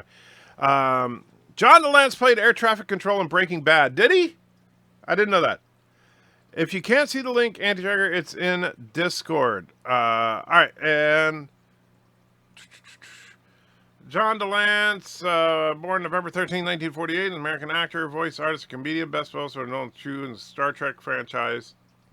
Oh, yeah, well, yeah. Like I said, I know all about his character in Stargate. I've in season 7, so he's been in several episodes. How's the most sexiest man in 2 quadrants of the galaxy doing today? I don't know, Laughable, because that sure ain't me. Me says, I made a fanfic where a guy in 5.03 Ascension is actually Q, who created the Q Continuum to seek out and destroy ancient technology. That's interesting. I can see why the Q might find the ancients a threat. Forest Hills Pool, it's a public one, Anti-Tricker. If I had the land, I might build one, though. Yeah, an English public pool, I don't know. Since Picard seems to be just a reskin of Firefly, do you think it will only last one season 2? Well, but the thing is, it also looks like a reskin of The Expanse, and The Expanse just got announced for season 5, so which I'm very excited about. I can't wait for season 4 to come out this December. I wish we didn't have to wait until December, but yes. Dark Crystal show coming to Netflix. Hype? Don't care. Honestly, and I don't have Netflix, so that's probably why I don't care. But to be honest with you, I mean, don't get me wrong. Dark Crystal was a fine movie and everything, but how long ago was that? I don't need Dark Crystal. That's how aliens engineers looked in Prometheus and Alien Covenant. I'm not sure what specifically you're referencing, but I mean, I know you're referencing the engineers from Prometheus and Covenant, but I don't know when you say that's how aliens engineers looked in Prometheus and Covenant. What is that referring to? And Hector then says, read. That's how aliens engineers looked in Prometheus and Alien Covenant. I'm still lost, Hector. Are you excited for Cats movie? I am. Laughable Larry? No. I saw the trailer. No, I'm definitely not looking forward to that movie. How do you make a godlike race not OP? Well, you have to... Well, first of all, it depends on how you do it. I think that the original series did it pretty well with Trelane. Because with Trelane, yes, Trelane could have killed Kirk at any instant. However... Kirk was, Trelane was not experienced. He was infantile with his attitudes, and so Kirk never gave him the chance to think about that fact.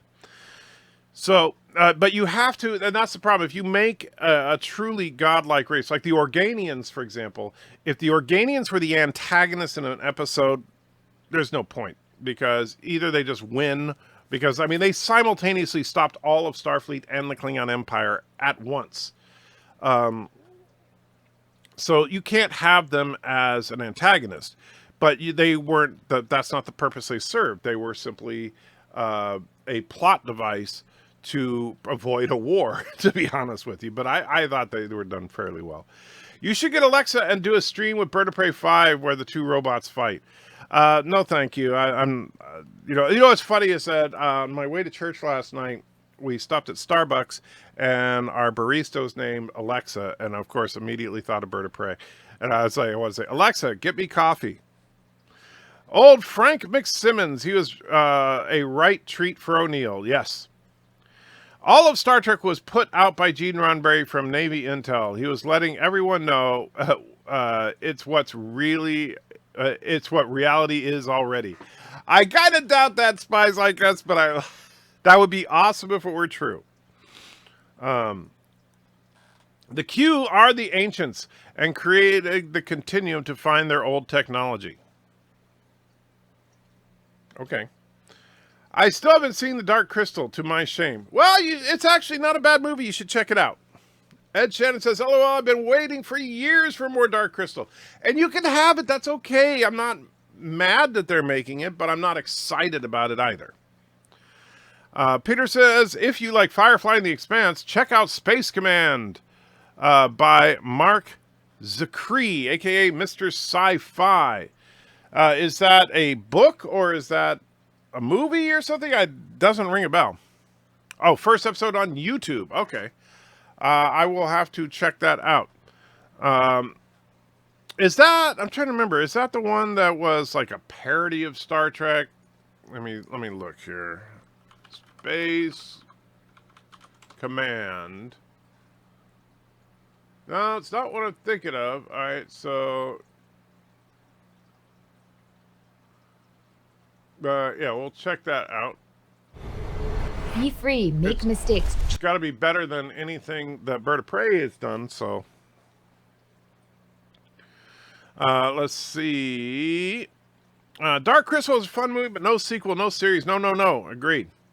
I even came up with the idea of Q causing World War III and implanting the idea of Khan, even creating him to cover up the Stargate technology from Earth's history.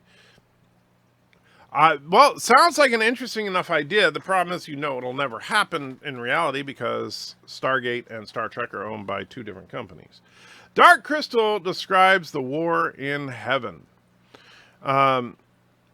If so, then they had a weird idea of the war in heaven, because last time I checked, the angels and demons didn't merge into singular creatures.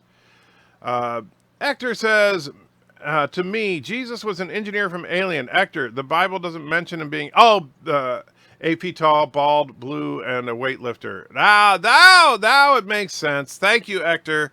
I get it now. Thank you. However, you're right. I do know that in the that it was Ridley Scott's intent that yes, Jesus was an engineer, and and it's obvious in the movie what they're drawing for. 2,000 years ago, and I think that that's an interesting idea, but yeah, kind of weird. I always thought the Dark Crystal elves seemed like proto-elves, Lord of the Rings, and then Vulcans. They're gelflings, aren't they? Isn't that what they're called? I think. But yeah. My puppy looked at me and vomited. Do I take it as an offense? Well, I don't know. You could. Let's see. Yeah, it seemed like God from the Final Frontier was inside the planet Antigua. That's how you managed to bury him. Yeah, that whole Final Frontier best left forgotten, I think. I found the worst sci-fi series is new on Netflix called Another Life. Even Discovery looks fantastic next to it. Well, I wish I had Netflix so I could watch it, except that I don't. In my fanfic, the Q are the ancients. Well, right, I got that, B. That sounds like an interesting idea. It's just unfortunate it'll never happen. Ed says, no problem. Gave the stream a thumbs up. Thank you, my friend. Since I mentioned Star Trek V Anti-Trekker, hello, Spock. It's Cybok.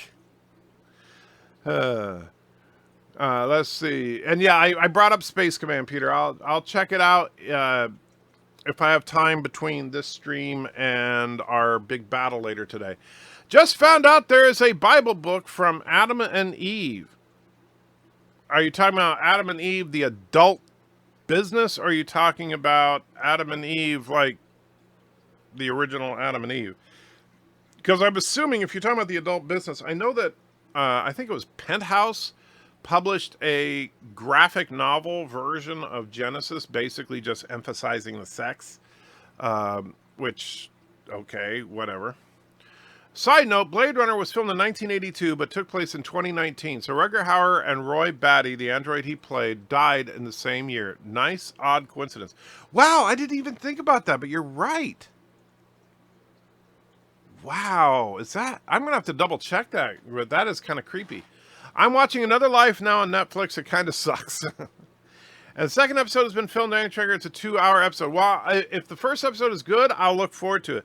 I've said before that if I won the lottery or something, I would probably do something like that. Try to produce a real sci-fi show on YouTube. Space Command is and Ed gets it now too. I'm not sure which that. Probably Hector's thing. Space Command is a project by Mark Zicree. He has all kinds of writing credits, including Trek. It's a crowdfunded pilot for a sci-fi show. Well, I will definitely check it out. Yes, Gelfling, that's what I thought. I can't wait for the Pike short treks. I gotta say, the Pike short treks I'm actually kind of excited about too. I really liked Pike and Spock in Star Trek Discovery. I think it's a shame that they didn't just announce a Pike television series. But I still hate the uniform collar, but at least it's a step up from the Discovery uniforms. With Rutger Hauer dying the same year as Roy, I think this guy was too committed to his craft. Is someone watching or watched the first season of The Boys? I have not yet. I've been meaning to check it out, but I have not seen it. I only get Netflix when I want to watch something, same as Sky on Now TV. Spies Like Us says, yes, Final Frontier looked like the devil was trapped in a prison cell and needed a starship. Yeah. Me says, Adam and Eve book from the Bible, a forgotten series left out of the Bible. Never heard of it, but quite frankly, seems a little like silly. Depends on your interpretation of the extra canon Gnostic apocryphal texts. Demons were the 1/3 of the heavenly hosts, angels that sided with Lucifer and sent to hell with him. Well, that's, you don't even have to go to the Gnostic apocryphal texts to get that. I mean, you can get that from what Revelation says. Penthouse ain't trigger. Now there's an interesting magazine.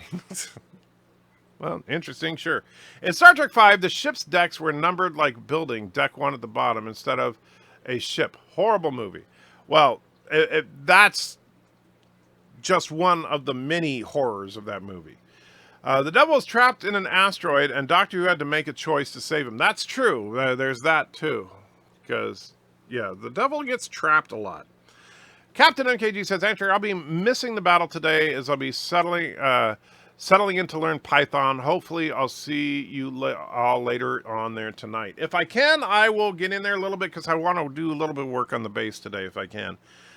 You produce a sci-fi thing, Anti-Trekker, and I'll be in it. Well, Peter, you got it.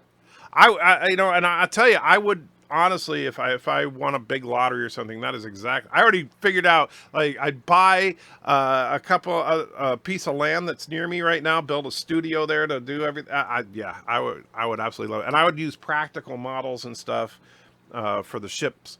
I would absolutely do that. My favorite Gene Roddenberry writing is "Have Gun Will Travel."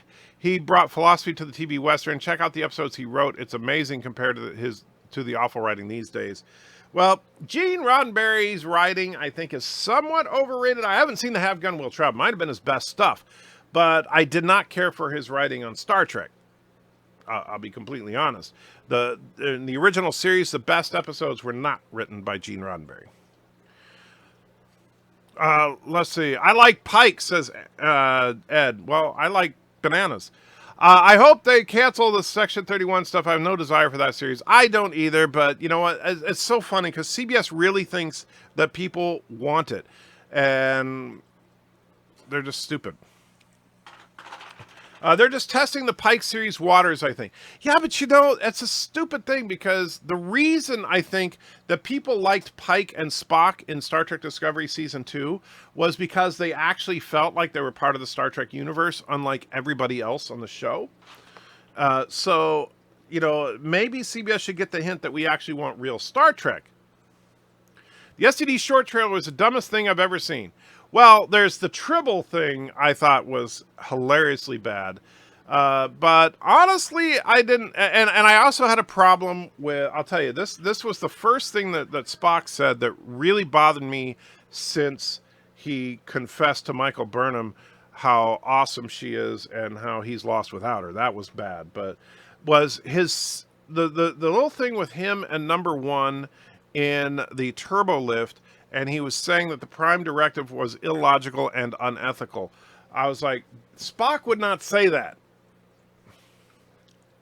Because it is definitely logical. Even if you want to argue that it's unethical, it's definitely logical.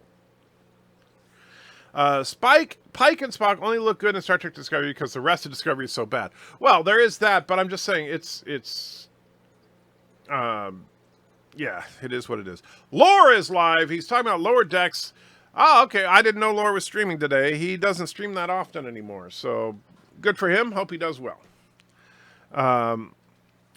If you watch and reviewed Another Life, those would be the most rage-filled reviews ever. Well, not necessarily, because see, the reason Discovery pisses me off so much is because it craps all over established Trek. If it's an original IP and it's just bad, I'm not going to get as upset. I'm just going to say they failed.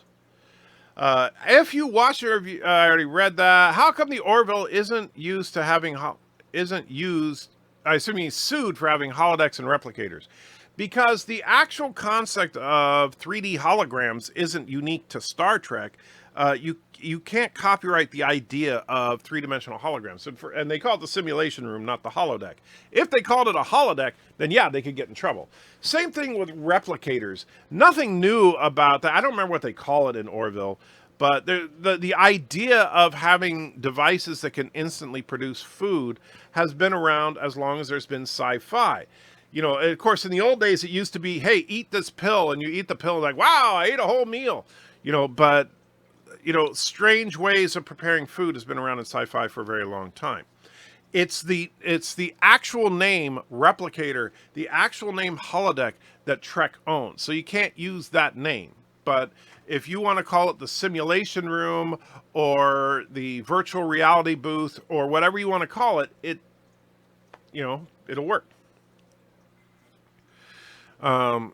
I would be happy to be the best boy grip for any anti-Trekker made movie. Well, thank you, Vile Mike. And you know what? You would not be the best boy grip. However, you would be the vile boy grip. So, but if I win that lottery, that job is yours. Anti-Trekker Studios, we make your crap look good. Yes. Actually, it'll say, our doesn't stink. Huh? Heck yeah, bananas are great. I'm stocking up today. Gene was stealing his stuff from Twilight Zone and putting it in space. Well, like I said, I think Gene's writing was a little overrated. Let's see. And let's see. Yes, and Richie just put that in there. Yes, Anti-Trekker Studios don't stink. And the Orville is allowed. Can't the fans of Star Trek make a fan film and change the name? Well, that's another thing I said to me, is that if I had enough time and money right now, I would be working on an Orville script to do a fan film, because I love the fact that Seth MacFarlane said that he's okay with fan films. That is so awesome. Actor says, sounds good, ha ha ha. Carogan good, that is, which means sounds horrible. Yes, he knows you're live, Andrew. Oh, okay. I told him, and he told him to join us. I actually sent Lore a message the other day inviting him to join our Space Engineers thing. Hopefully he'll do it eventually. He loves gaming, but I know he's very, very busy, so I don't know if he's going to have time, but I would love to get him involved in Space Engineers. Synthesizers, I think they called them. Yeah, you can call them whatever. You know, that's the thing. As long as you come up with an original name, it's just a plot convenience, so you don't have to show something cooking. A red dwarf has replicators that had personalities. I didn't know that. I never got into red dwarf. I know some people love it, but not my thing. He's gonna have a short one, Trigger. He's headed out. Okay, well, that's all right. He doesn't. You don't have to scare him away. I don't mind Laura streaming at the same time as me. He's a good guy and he's a friend. Good Sunday morning, says Live with Matthew. How you doing, my friend?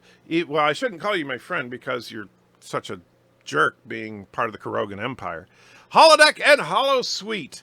Yes, they are both, those are both trademarked Star Trek properties. So I guess 25% Star Trek fanfic. Well, you would really want to change it more than 25%. But like, for example, if you're going to create if you want to create a Star Trek fanfic and then change it to keep from getting sued, all right, so you have to avoid using any specific Star Trek terminology. So phasers, the United Federation of Planets, starship as opposed to spaceship, stuff like that. So avoid that. And then, but you can make the basic plot the same. Look at the Union compared to the Federation, right? And so you could create whatever you want. The unlimited conglomeration of the galaxy or whatever. You know, the United Federation of Planets sounds awesome, but, you know, you have to come up with something different. What are your thoughts on a universal basic income? Mixed on it, to be honest with you, Larry, because the problem is in order to make it work, you'd have to make some drastic steps that people would not go along with. So, for example, what I would do if I was going to do a universal basic income in the United States is, first and foremost, I would create a flat income tax at 50%. That's 50. Half of your income, no matter how little or how much you make, half of your income goes to the government. Now, half of that is then used for governmental operations, right? So, so basically, you have a 25% tax rate across the board that pays for all of government. That is not allowed to be changed. It will always be 25%. The government has that is their budget, and it's not changing. And then the other 25%, you then divide by the number of people in this country, and you send it out as a monthly stipend, and there's your minimum subsistence. So everybody would get that, you know, basically the equivalent of 25% of the average income. So if the average income in the United States was, say, I'm just using round numbers, so I know I'm not stupid, but if the average income in the United States was $100,000 a year, then, and that's average. When I say average income, that's not median income, that's average income, meaning you take the total number of people, divide it by the total income, right? So if the average income ended up being $100,000 a year, then everybody would get a check for $25,000 a year, which means someone who did not work at all would have an income of $25,000 a year. Someone who actually earned $100,000 a year would keep $50,000 of that $100,000 plus get $25,000, so they would have a total of $75,000. See how it works? So that's how I would do it. However, that's a radical thing that would never happen. And Vile Boy Grip, yes, that's exactly right. I clicked like on Lord's vids. He needs to love. Absolutely. If you haven't already, go over to Lord, give him a like, and tell him Anti-Tricker says hi. If he's still streaming, I haven't gone over there myself, but tell him I said hi. I'd be working on a script for sci-fi and have Mark Zucker's phone number. Anti-Tricker, he shouldn't advertise that on you and have Mark Zucker's phone number. He shouldn't advertise that on YouTube. Yeah, he shouldn't. But I mean, if he's already professional in the industry, then I can understand that. Imagine a guy that dresses as Yaphet or the amateur CG animated one. No, I Trigger told him to enjoy. All right. I think that you need to appreciate truly English humor and the culture to enjoy Red Dwarf. A lot of how American humor just isn't funny to me in the same way. Well, and a lot of Americans say the same thing about British humor. It's like, huh? And it's just a culture. There's cultural differences. Hey, now you may accuse Krog of cheating all the time, but who is it that accidentally typed drop ice into global chat? Cinnabon, a turdite. No, Cinnabon is not a turdite, Life with Matthew. Cinnabon is a neutral. He was temporarily in our faction just so that our defenses wouldn't attack him when he came by. But I think his faction is called like the Bun Corporation or something like that. But Cinnabon and Wesley, since they're moderators of the server, they are not part of our team or Carogan. So, and I don't know why he typed drop ice in the global chat. That's news to me. But he didn't give us any ice. So, anyway, the problem is tax too much and the government loses its income. Well, that's true too. Nightbreeze in the house. How you doing, Nightbreeze? Preeter says universal income would work, Anti-Trigger. Think about the jobs being replaced with automation. Well, universal income can only work if you set it up. And like I said, I would use hard numbers to do that. Because if you take the 50% tax and you take half of that and divide it back so that there's a 25% minimum income for everybody. And if people are producing more, that number goes up. If people are producing less, that number goes down. And if people want to bitch about it, well, hey, get a job. Let's see, it means we can go into more RT jobs. Well, it also, but you know what? Not necessarily, because there's, they're still going to need to have people cleaning toilets. Well, Cinnamon is not technically part of Turdistan's faction. Yeah, Cinnamon is definitely not a part of our faction, so I don't know anything about the drop ice thing. But they don't ever do that. Sure what you mean there. I think 50 is a bit much. DT. Not sure what you mean DT. You get the issue like the European countries where motivation to rise and earn more stops around 77 because the government takes too much.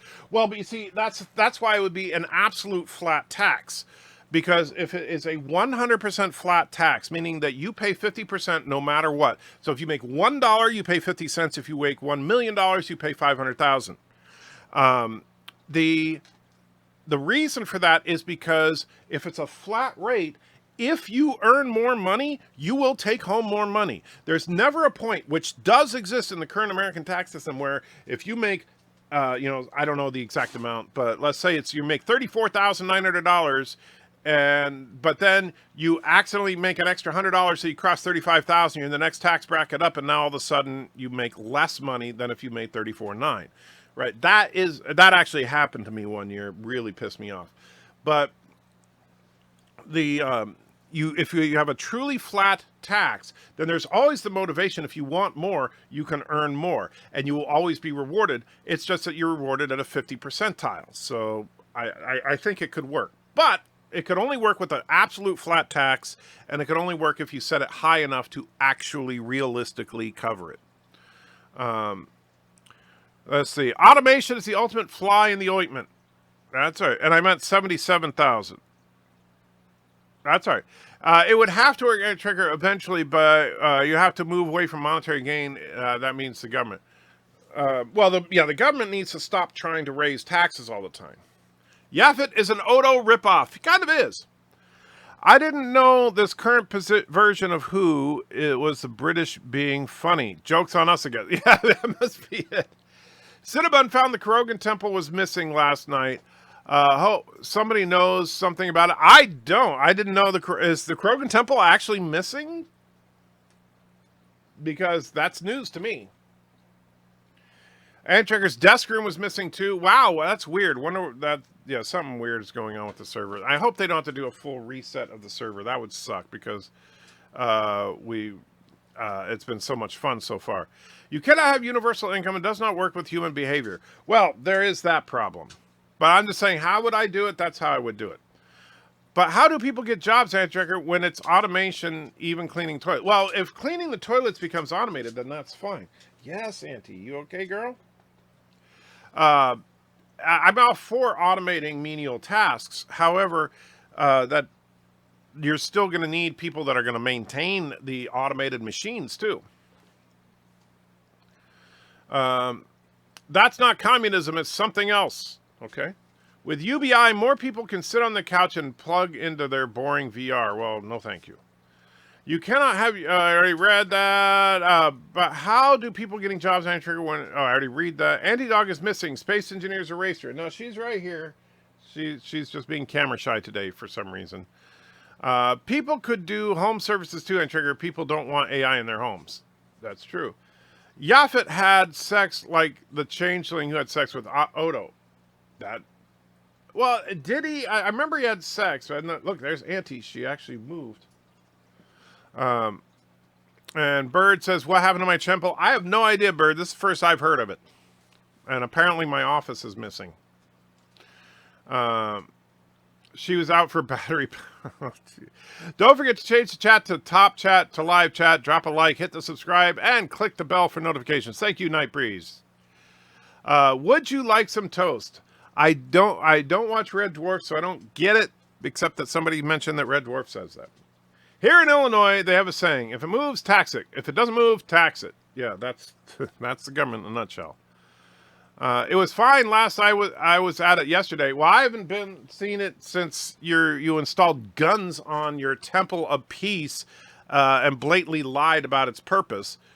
So yeah, I have no idea. I've been thinking about ways to destroy it, but it's too bad if it's gone. I don't get to destroy it. I told you earlier, Andrew, that the temple disappeared. Also, some stuff from your base. Yeah, I remember you mentioned. I don't remember the temple part, but I remember you said some stuff from my base disappeared. I don't know what happened with the game. I would have to ask Cinnabon, since he is the administrator. Perhaps the Carogan temple met with an unfortunate accident with a warhead. That would be hilarious, but no, I don't think so, because there'd be a crater. BIRDOPREY says it better be back. I got nothing to do with it, Bird. Talk to Wesley and Cinnabon. Lore says hello, says Dot, and then right after that, Lore Reloaded is in the house, says, send some people here. Sorry for streaming similar time. Have to head out. Have a great stream, yo. All right, Lore, no problem if you're still listening. I didn't take offense at you streaming at the same time as me. You can stream anytime you want. Any other name, please, says Lore says hi. Bunch of people saying Lore says hi. That must have been where Lore was talking about. That's something that we've done a million times in the past where I tell people to say hi to Lore. Lore says to say hi to me because we're friends. Lore lives right down the street from me. Automation is the problem with greed and total capitalism, Antrigger, but the problem here is ... Not sure what you mean. AI cannot be trusted. I agree. A video game that randomly deletes your hard work won't last long. Well, hopefully that can be fixed. Roxall says, don't forget, people, hit the like button, share via socials, donate if you can, and down with Turnistan. Wait a minute. Roxall, hold on, you traitor. I know, you're just working on the inside. Keep it up. What happens when automation gets, when automation gets automation as fixer and keep puppy pots? What?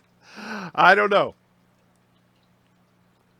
You forgot the last piece. If it's taxed it again. Yes. Would you like a Waffle House instead of my office? No, I like my office. Hector says, no, it won't. I lost hours of work. That sucks. I don't know what happened, and Cinnabon is not here, obviously, but hopefully we'll get an answer to what happened, and Cinnabon may not know. I mean, if there was a server glitch, not much we can do about that. AI is not what people think. The reality is not like sci-fi. Well, that is very true. You have been visited by the space engineer's patron god, Clang. Okay. I didn't know about Clang. And Peter Hag 86 says, good to see you. Good morning. Laura says hello. Thank you, Peter Hag. Welcome if you stick around. And good riddance if you don't know. Just kidding. Jeff Bezos doesn't really have billions. His company has billions. He gives himself a paycheck. All rich people do that for tax purposes. Amazon has billions. Well, yeah, that's part of the reason you set up a corporation is to protect yourself from liability and taxes. Perhaps the Carogan temple had evidence against the Clintons. That could be. That might be why it was deleted. I love automation. I love McDonald's kiosks. McDonald's has kiosks now? I didn't know about that. Toit says, do you think we will get 7 of 9 or Annika in Star Trek Picard? Well, obviously she will be there. However, I think that she's just going to be a cameo. I don't think we're going to see a whole lot more than what we saw in the trailer. Watching 2 streams at once gives me a headache. I'm not a Klingon. Well, if you're a Klingon, you have 2 streams. Well, I guess you could be watching your own streams. But yeah. You don't like AI, so you hate Data? Well, I wouldn't say I hate Data, but I'm not a fan. Because I don't think Data is alive. I would fall into the in that whole thing, Measure of a Man. I would go with Data is a piece of equipment and nothing more. But then again, I was bribed with a wrench. Well, I see how it is. What's beating Lore Reloaded visits Anti-Trigger before the... Wait, what's the betting Lore Reloaded visits Anti-Trigger before he heads out? He already did! That's kind of a bad bet if you're trying to make the bet after he did it. Waffle House is a joke from the Lore stream. Oh, okay. Well, I didn't know that. But I go to Waffle House with a friend of mine every week, so I thought it was a reference to that. Would you like a muffin? No, thank you. I would love a muffin, but Mrs. Anti-Checker would get very, very mad at me because I'm supposed to not be eating carbs. So I can't have a muffin. The toast is comment basically is a joke about the toaster whose purpose in life is to serve toast. As an AI built in, logically, all of its efforts are focused there. Yes. I can see the joke in it, but you know, not my thing. You don't look busy eating toast. I'm not. A toasted bagel lantern. Oh, stop it. Oh, that sounds good, but I can't have one. Would you like to know more? Well, I would always like to know more. Thomas says, but I wanted to blow up the Caroga Center Church. I did too. I don't know what happened to it. And so if it's gone, that sucks. I want to blow it up. Have you heard of the Slingshot channel on YouTube? He says he has 15,000 YouTubers signed on, and they've teamed up with IG Metall, Germany's largest union, to go after YouTube. I have not. However, good luck to them if they're going to try to sue YouTube. I think that Ted Cruz has a better chance of getting some progress on that front. All hail King, how hell Clang. Okay. Jerry Ryan confirmed on social media that she will be more than a cameo. Really? Well, fine. Then I'm happy. I have got something Ish. better. Hell, even my eBay store is incorporated for tax purposes. Yep. So that's why Klingons have 2 streams. Joloja, yes. I find Clang funny because C++ compiler is called that. I did not know that. I would be very unhappy if I went to Waffle House and there was no waffles. That's a logical statement. Is the doctor alive? I assume so. The question is, given that God is infinite and the universe is also infinite, would you like a toasted tea cake? Well, here's the problem with that, Peter, is that it's a false premise because neither God nor the universe are infinite. That's a view for Frosted Fruity Loops. Oh, it's Frosted Fruity Holes. See Discord. Oh, Peter. You always got to say, let's see. Taki Toast, I have a quick question. And let's see. Taki Toaster. I have a question, a sensible question. A question that tests the limits of your new IQ and stretch the sinews of your knowledge to a bursting point. This is going to be about waffles, isn't it? Certainly not. And I resent the implication that I'm a one-dimensional, bread-obsessed electrical appliance. I apologize, Toaster. What's the question? The question is, given that God is infinite and the universe is also infinite, would you like a toasted tea cake? Gotcha. Well, now we know where you got that from. If Worf makes a cameo in Picard, how do you think he'll look? Like the Discovery version? I feel like they shot themselves in the foot with that design change. I agree, but I don't think Worf is going to appear for just that reason. And there's been no talk about Michael Dorn, so I doubt he's going to.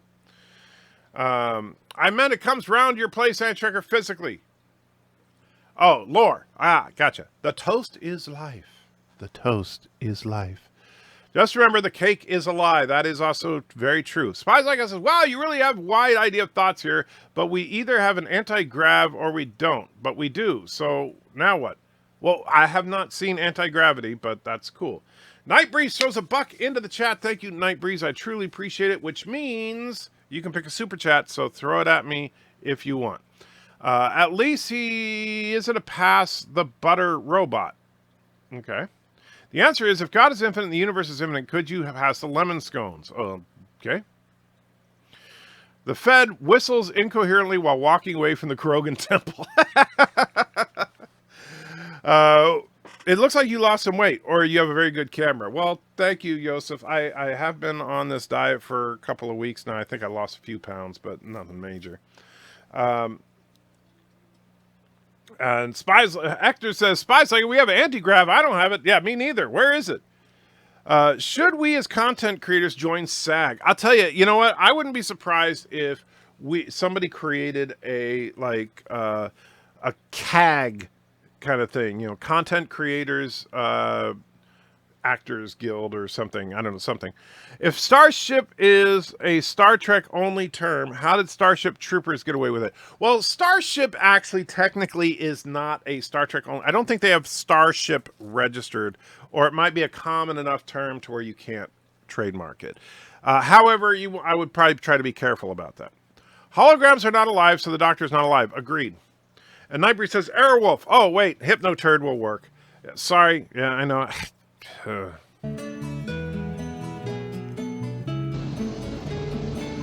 All hail the Hypnoturd. You must love the Hypnoturd. The Hypnoturd is love. The Hypnoturd is life. The Hypnoturd is in you. The Hypnoturd is you. You must bow down before the Hypnoturd. Give to the Hypnoturd. Worship the Hypnoturd. There you go, Night Priest. I do wonder when AI would be so complex that we won't be able to distinguish it from life. You can already do that to a certain extent, but I don't think it's ever going to truly be sentient. The base is gone. And did you give the faction to someone else? No, Admiral, my understanding, the server itself right now has been completely wiped for the battle that's going to take place later. Like when I logged into the game, my faction is gone. Although the funny thing is it shows that I'm a member of like the Space Spiders faction for some reason. The factions are gone. And it tried to start me in a new drop pod, so I assume that's all part of the battle for today. And then I saw in the Discord that they plan to reset the server to where it was before later. And let's see, pass the butter robot from Rick and Morty.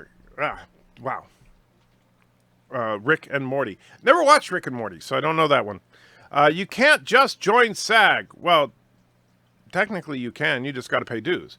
Whoa! I went to Space Engineers, check out Bird's Temple, and see that we're geared up for the battle later on today. Yeah, I went there, and I was like, oh, man, everything's gone. The question is not if androids or holograms are alive. The question is, are they sapient and sentient? And if that makes them worthy of legal protections on par with what is alive. Right. Well, first of all, I would say that you're arguing semantics. Alive and sentient, I would kind of classify as the same thing. If an android or robot or computer program was alive, it would mean it was sentient. And I do not believe that artificial sentience is in fact possible. Who would you say is more sentient, the Doctor from Voyager or Data? Well, I would say neither. However, if I had to pick one, I would probably pick Data just because... he clearly was sentient from the very beginning, the way that he's written, even though I think that's poorly written. He has the same problem as Control. Control is like struggling to become sentient, except that it already is. Hologram is a projection of a computer, can emulate thought based on computer's functions. True. That's what the Slingshot channel is doing at Trigger. A fellow called Jorg, whom started YouTuber Union and started up one of the most massive unions in the world in Germany. Well, but I'm not in Germany, but I wish them well. I hope that they're successful and that YouTube has to start treating people fairly. If it's a projection, it's the computer that projects him that runs the Doctor program. Yes. Life with Matthew says, also, BIRDOPREY 5, the temple might have been where my ship crashed after a glitch caused my thrusters to exponentially increase my downward velocity. Oh, so Life with Matthew, a Carogan, destroyed the Carogan temple.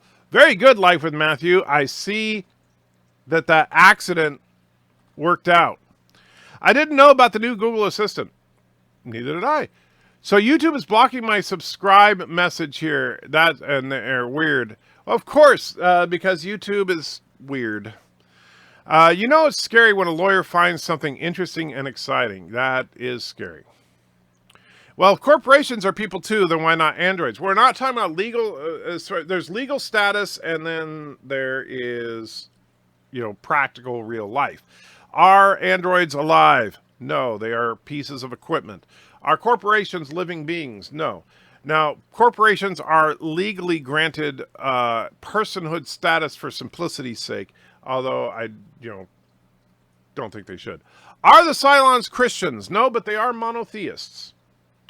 Lower Decks does look like Rick and Morty. I haven't seen anything on it yet. Did they release a trailer for it finally? I haven't seen it.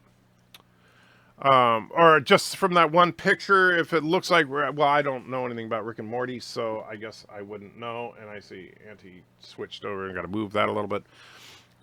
BIRDOPREY would have been a 1 in a million coincidence that I hit there, but in 1 in a million chances, 9 out of 10 happens. Okay.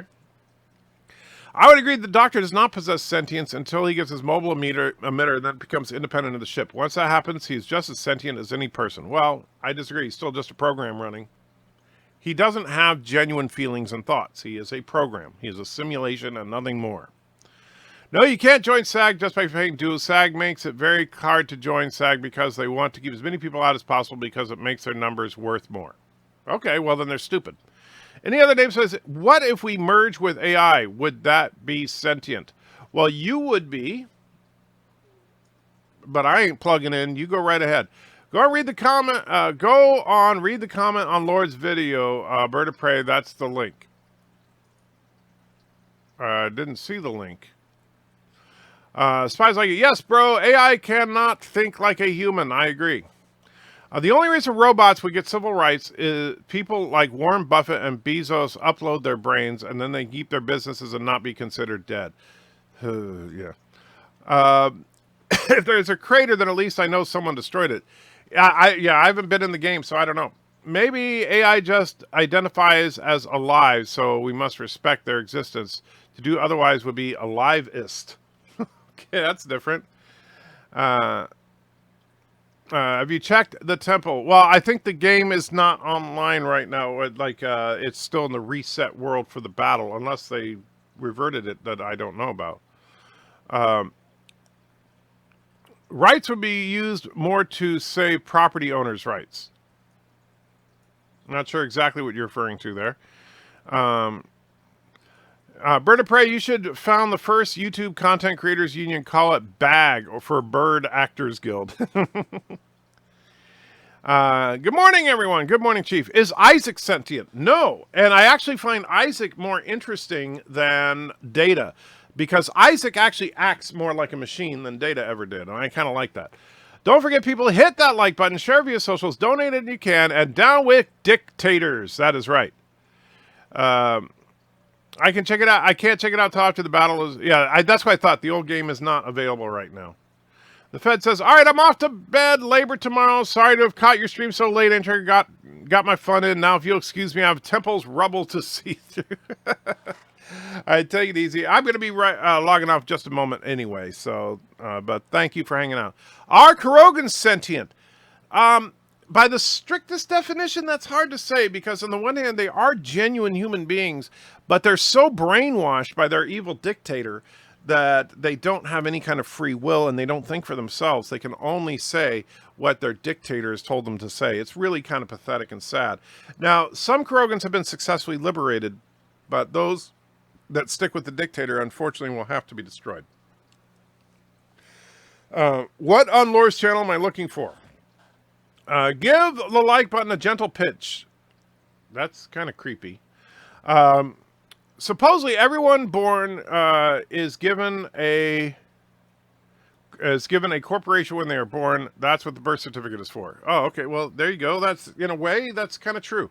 Sapience and sentience are not the same thing. A dog is sentient, but not sapient. Well, you know what? I think it's irrelevant which one you want to argue about, because I don't think that a machine is either one. Hi, Anti-Trekker. I see in the house that we're going... Let's see. I see... Hi, Anti-Trekker. I see is in the house. Are we still going bird hunting? Well, as far as I know, we're going to be going bird hunting in a few hours. Is YouTube giving you stuff called BIRDOPREY? It's in the bag. AI is like HAL 9000. It cannot emulate a human mind. I agree. HAL 9000 would be about as far as you could go with it. And HAL clearly was not sentient or sapient. HAL was a machine following machine instructions to the best of his ability. AI does bring up the whole free will issue. How do we distinguish between a sentient being that has free will and an AI that only emulates free will? Well, that's the thing. You can make it so that AI is indistinguishable from a sentient being, but the AI, the difference is that the AI has no subjective experience like we do. And that's the interesting thing. Like, we think, we have an internal monologue. We have our own private thoughts that only we know. AIs don't. Laura has a pic of Lower Decks and Rick and Morty. Oh, okay. Wouldn't bioneural gel packs be electrochemical reactions? Well, technically, yeah, you could. But just having a biochemical reaction doesn't mean intelligence. I think that we are more than the sum of our parts. But then again, it also depends. That goes back to your worldview. If you are atheistic in your worldview, you believe that there is no higher power, and further, there's nothing beyond the physical world, meaning there's no soul or anything like that, then absolutely you should believe, and I did when I was an atheist, you should absolutely believe that eventually computers will become living, thinking beings. However, if you believe that part of that, what makes the subjective experience is in fact the existence of something called a soul, or there's something supernatural going on behind the scenes, then no amount of semiconductors can emulate that. Is BIRDOPREY sentient? He reminds me of a hard-boiled egg with glasses. He is a hard-boiled egg with glasses. His secret is now exposed. And so thank you, Black Adam, for ruining that for everybody. I would argue that Trek ship computers are sentient but not sapient. I would argue that they are just poorly written. Animals have brains too. It doesn't make them self-conscious. That's very true. BIRDOPREY 5, joking by the way, BIRDOPREY 5, I'm just playing with you. Don't know anything about the temple. Shh. If you're logging off Head Trigger, I'll go back to Sims 3. All right, well, you go ahead, and remember, in a few hours, we will be having, hopefully, if all goes well, this epic battle between Caroga and Turtistan. It is only one battle. The war will go on no matter who wins the day today. Save for EA and Steam. Peter Q 1978 is Peter's name online, so there you go. Is Lore making a lore series? Are you involved, Andy Trigger? Well, Lore is a lore series, and he's my friend, so I'm involved in that respect. Andrew, sorry, I see bird in the house. Let's go bird hunting. Yeah, we will be going after bird later today. All right, so I am going to wrap it up there, guys, but I want to say thank you for hanging out with me. I do truly appreciate it. You guys keep me going and inspire me to try to do the best I can, and I do try. So thank you all. Take care, and don't forget to I need a sign off. I need something.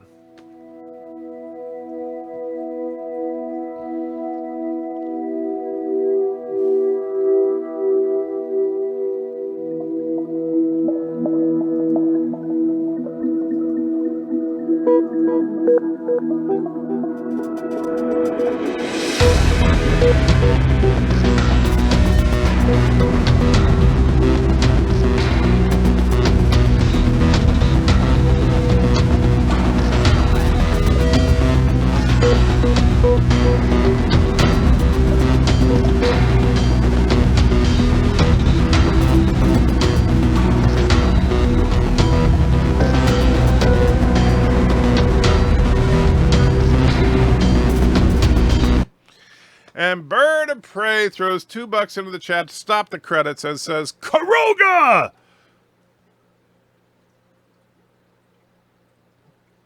And, you know, while we're waiting for Bird I have got something better. There's his super chat.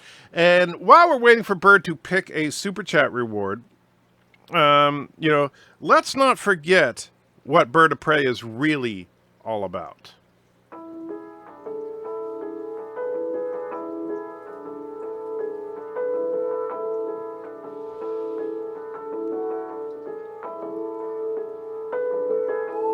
This is the story of the unsung hero of the Klingon Empire, Joe.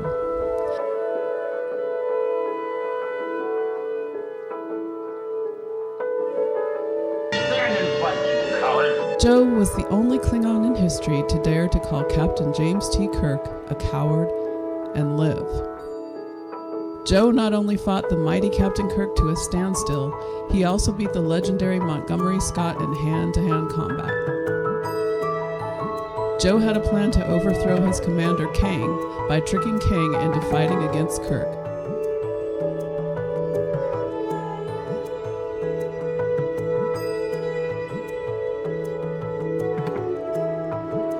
But the fight was interrupted by several Starfleet officers. Joe then made the mistake of trying to fight Spock in hand-to-hand combat. Spock used a Vulcan nerve pinch on Joe, causing severe nerve damage. It was years before Joe could even speak again.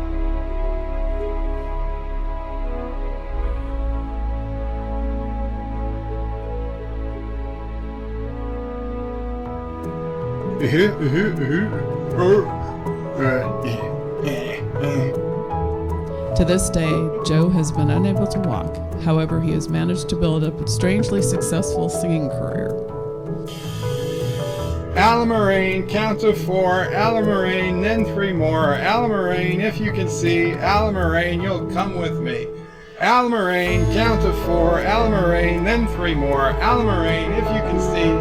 Almarine, you'll come with me. Almarine, count to 4. Almarine, then 3 more. Almarine, if you can see. Almarine, you'll come with me. Almarine, count to 4. Almarine, then 3 more. Almarine, if you can see. Almarine, then you'll come with me.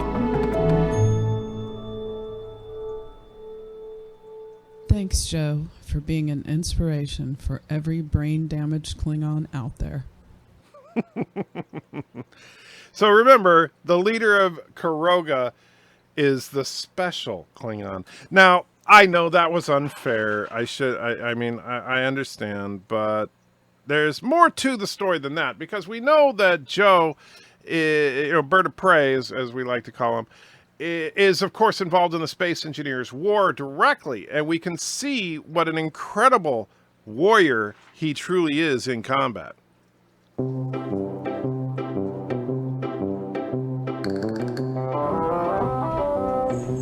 here's what we're going to do.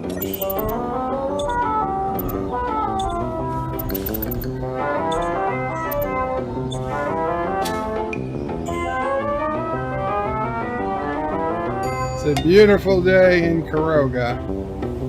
Of course, it's time to protect the Caroga homelands. Ah, shit! We're already taking shots.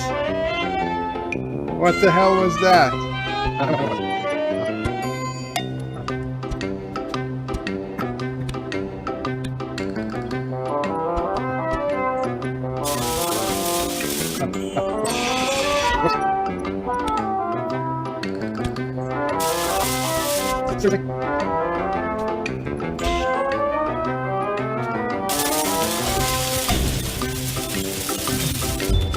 What? Son of a bitch. Son of a bitch. Who shot me? Who shot me? Where's the body? There it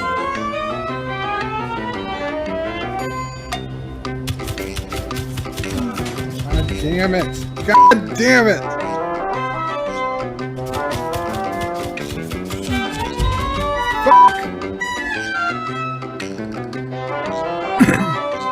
It would help if it was telling me where people were shooting from.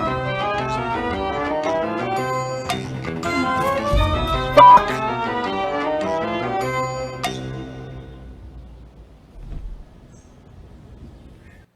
Or Almarine, if you can see. Almarine, you'll come with me. Almarine. I know that was mean. I shouldn't have been mean to Joe like that, because he does the best he can. However, ultimately, of course, Turkestan will be victorious over the evilness that is Caroga. Or wait, maybe we already were victorious.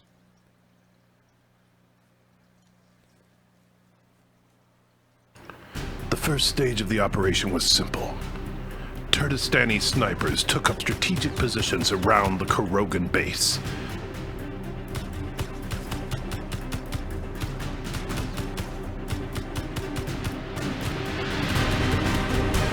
Very carefully, they took out the power supplies that gave the Carogans their defensive capabilities.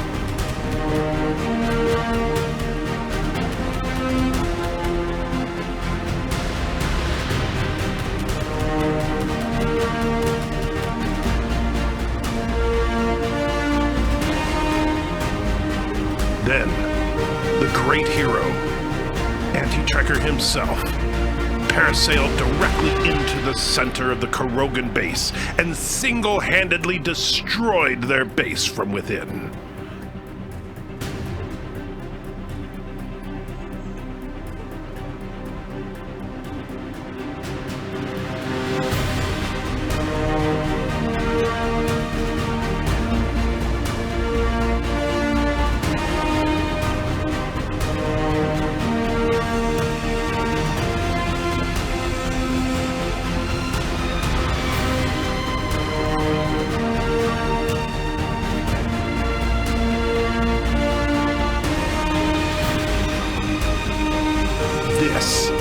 is the ultimate victory. This is the death of Caroga.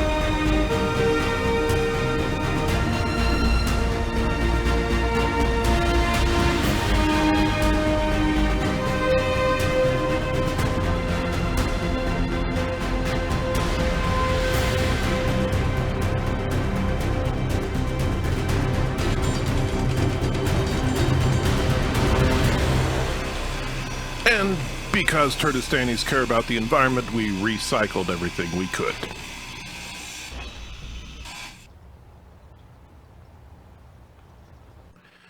As the Carogan capital burned to the ground, a surveillance camera caught the last moments of the evil dictator BIRDOPREY 5. This is that footage. To Section 31! To Section 31! What the fuck? Yes. So, and by the way, Peter, the game is called Space Engineers. If you want to join our server, you can do so on from antichecker.com. There are instructions on how to do so. You can join the evil dogs of Caroga. You can join the heroic freedom fighters of Turdistan, or create your own third party, or join one of the other independent factions out there. The only real rules on the server is no attacking another faction if nobody from that faction is online, and no backstabbing. So if you are in a peace treaty with someone, you cannot suddenly just attack them without warning. You need to actually establish that you are at war, and both sides need to be aware of the war before you can attack. So, with that, since Bird did not actually request a super chat, I was just waiting for him to put something out there, and he didn't want one, so we'll just go back to the credits. And again, guys, thanks for hanging out with me. I'll be streaming live when we do the actual battle, so assuming that that goes on time, that'll be in approximately 4 hours and 15 minutes. So, and yes, you can join the neutral Vile Ones. Mike is the leader of his own faction, the Vile Ones, on the server. All right, guys, take care.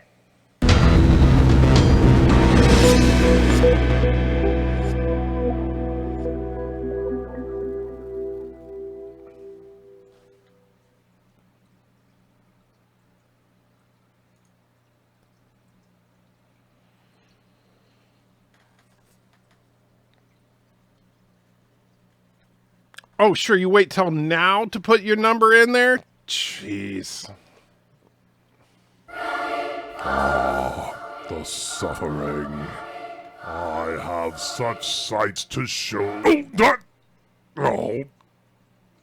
What's the do? There it is. All right, now we're really leaving. Have a good one, guys.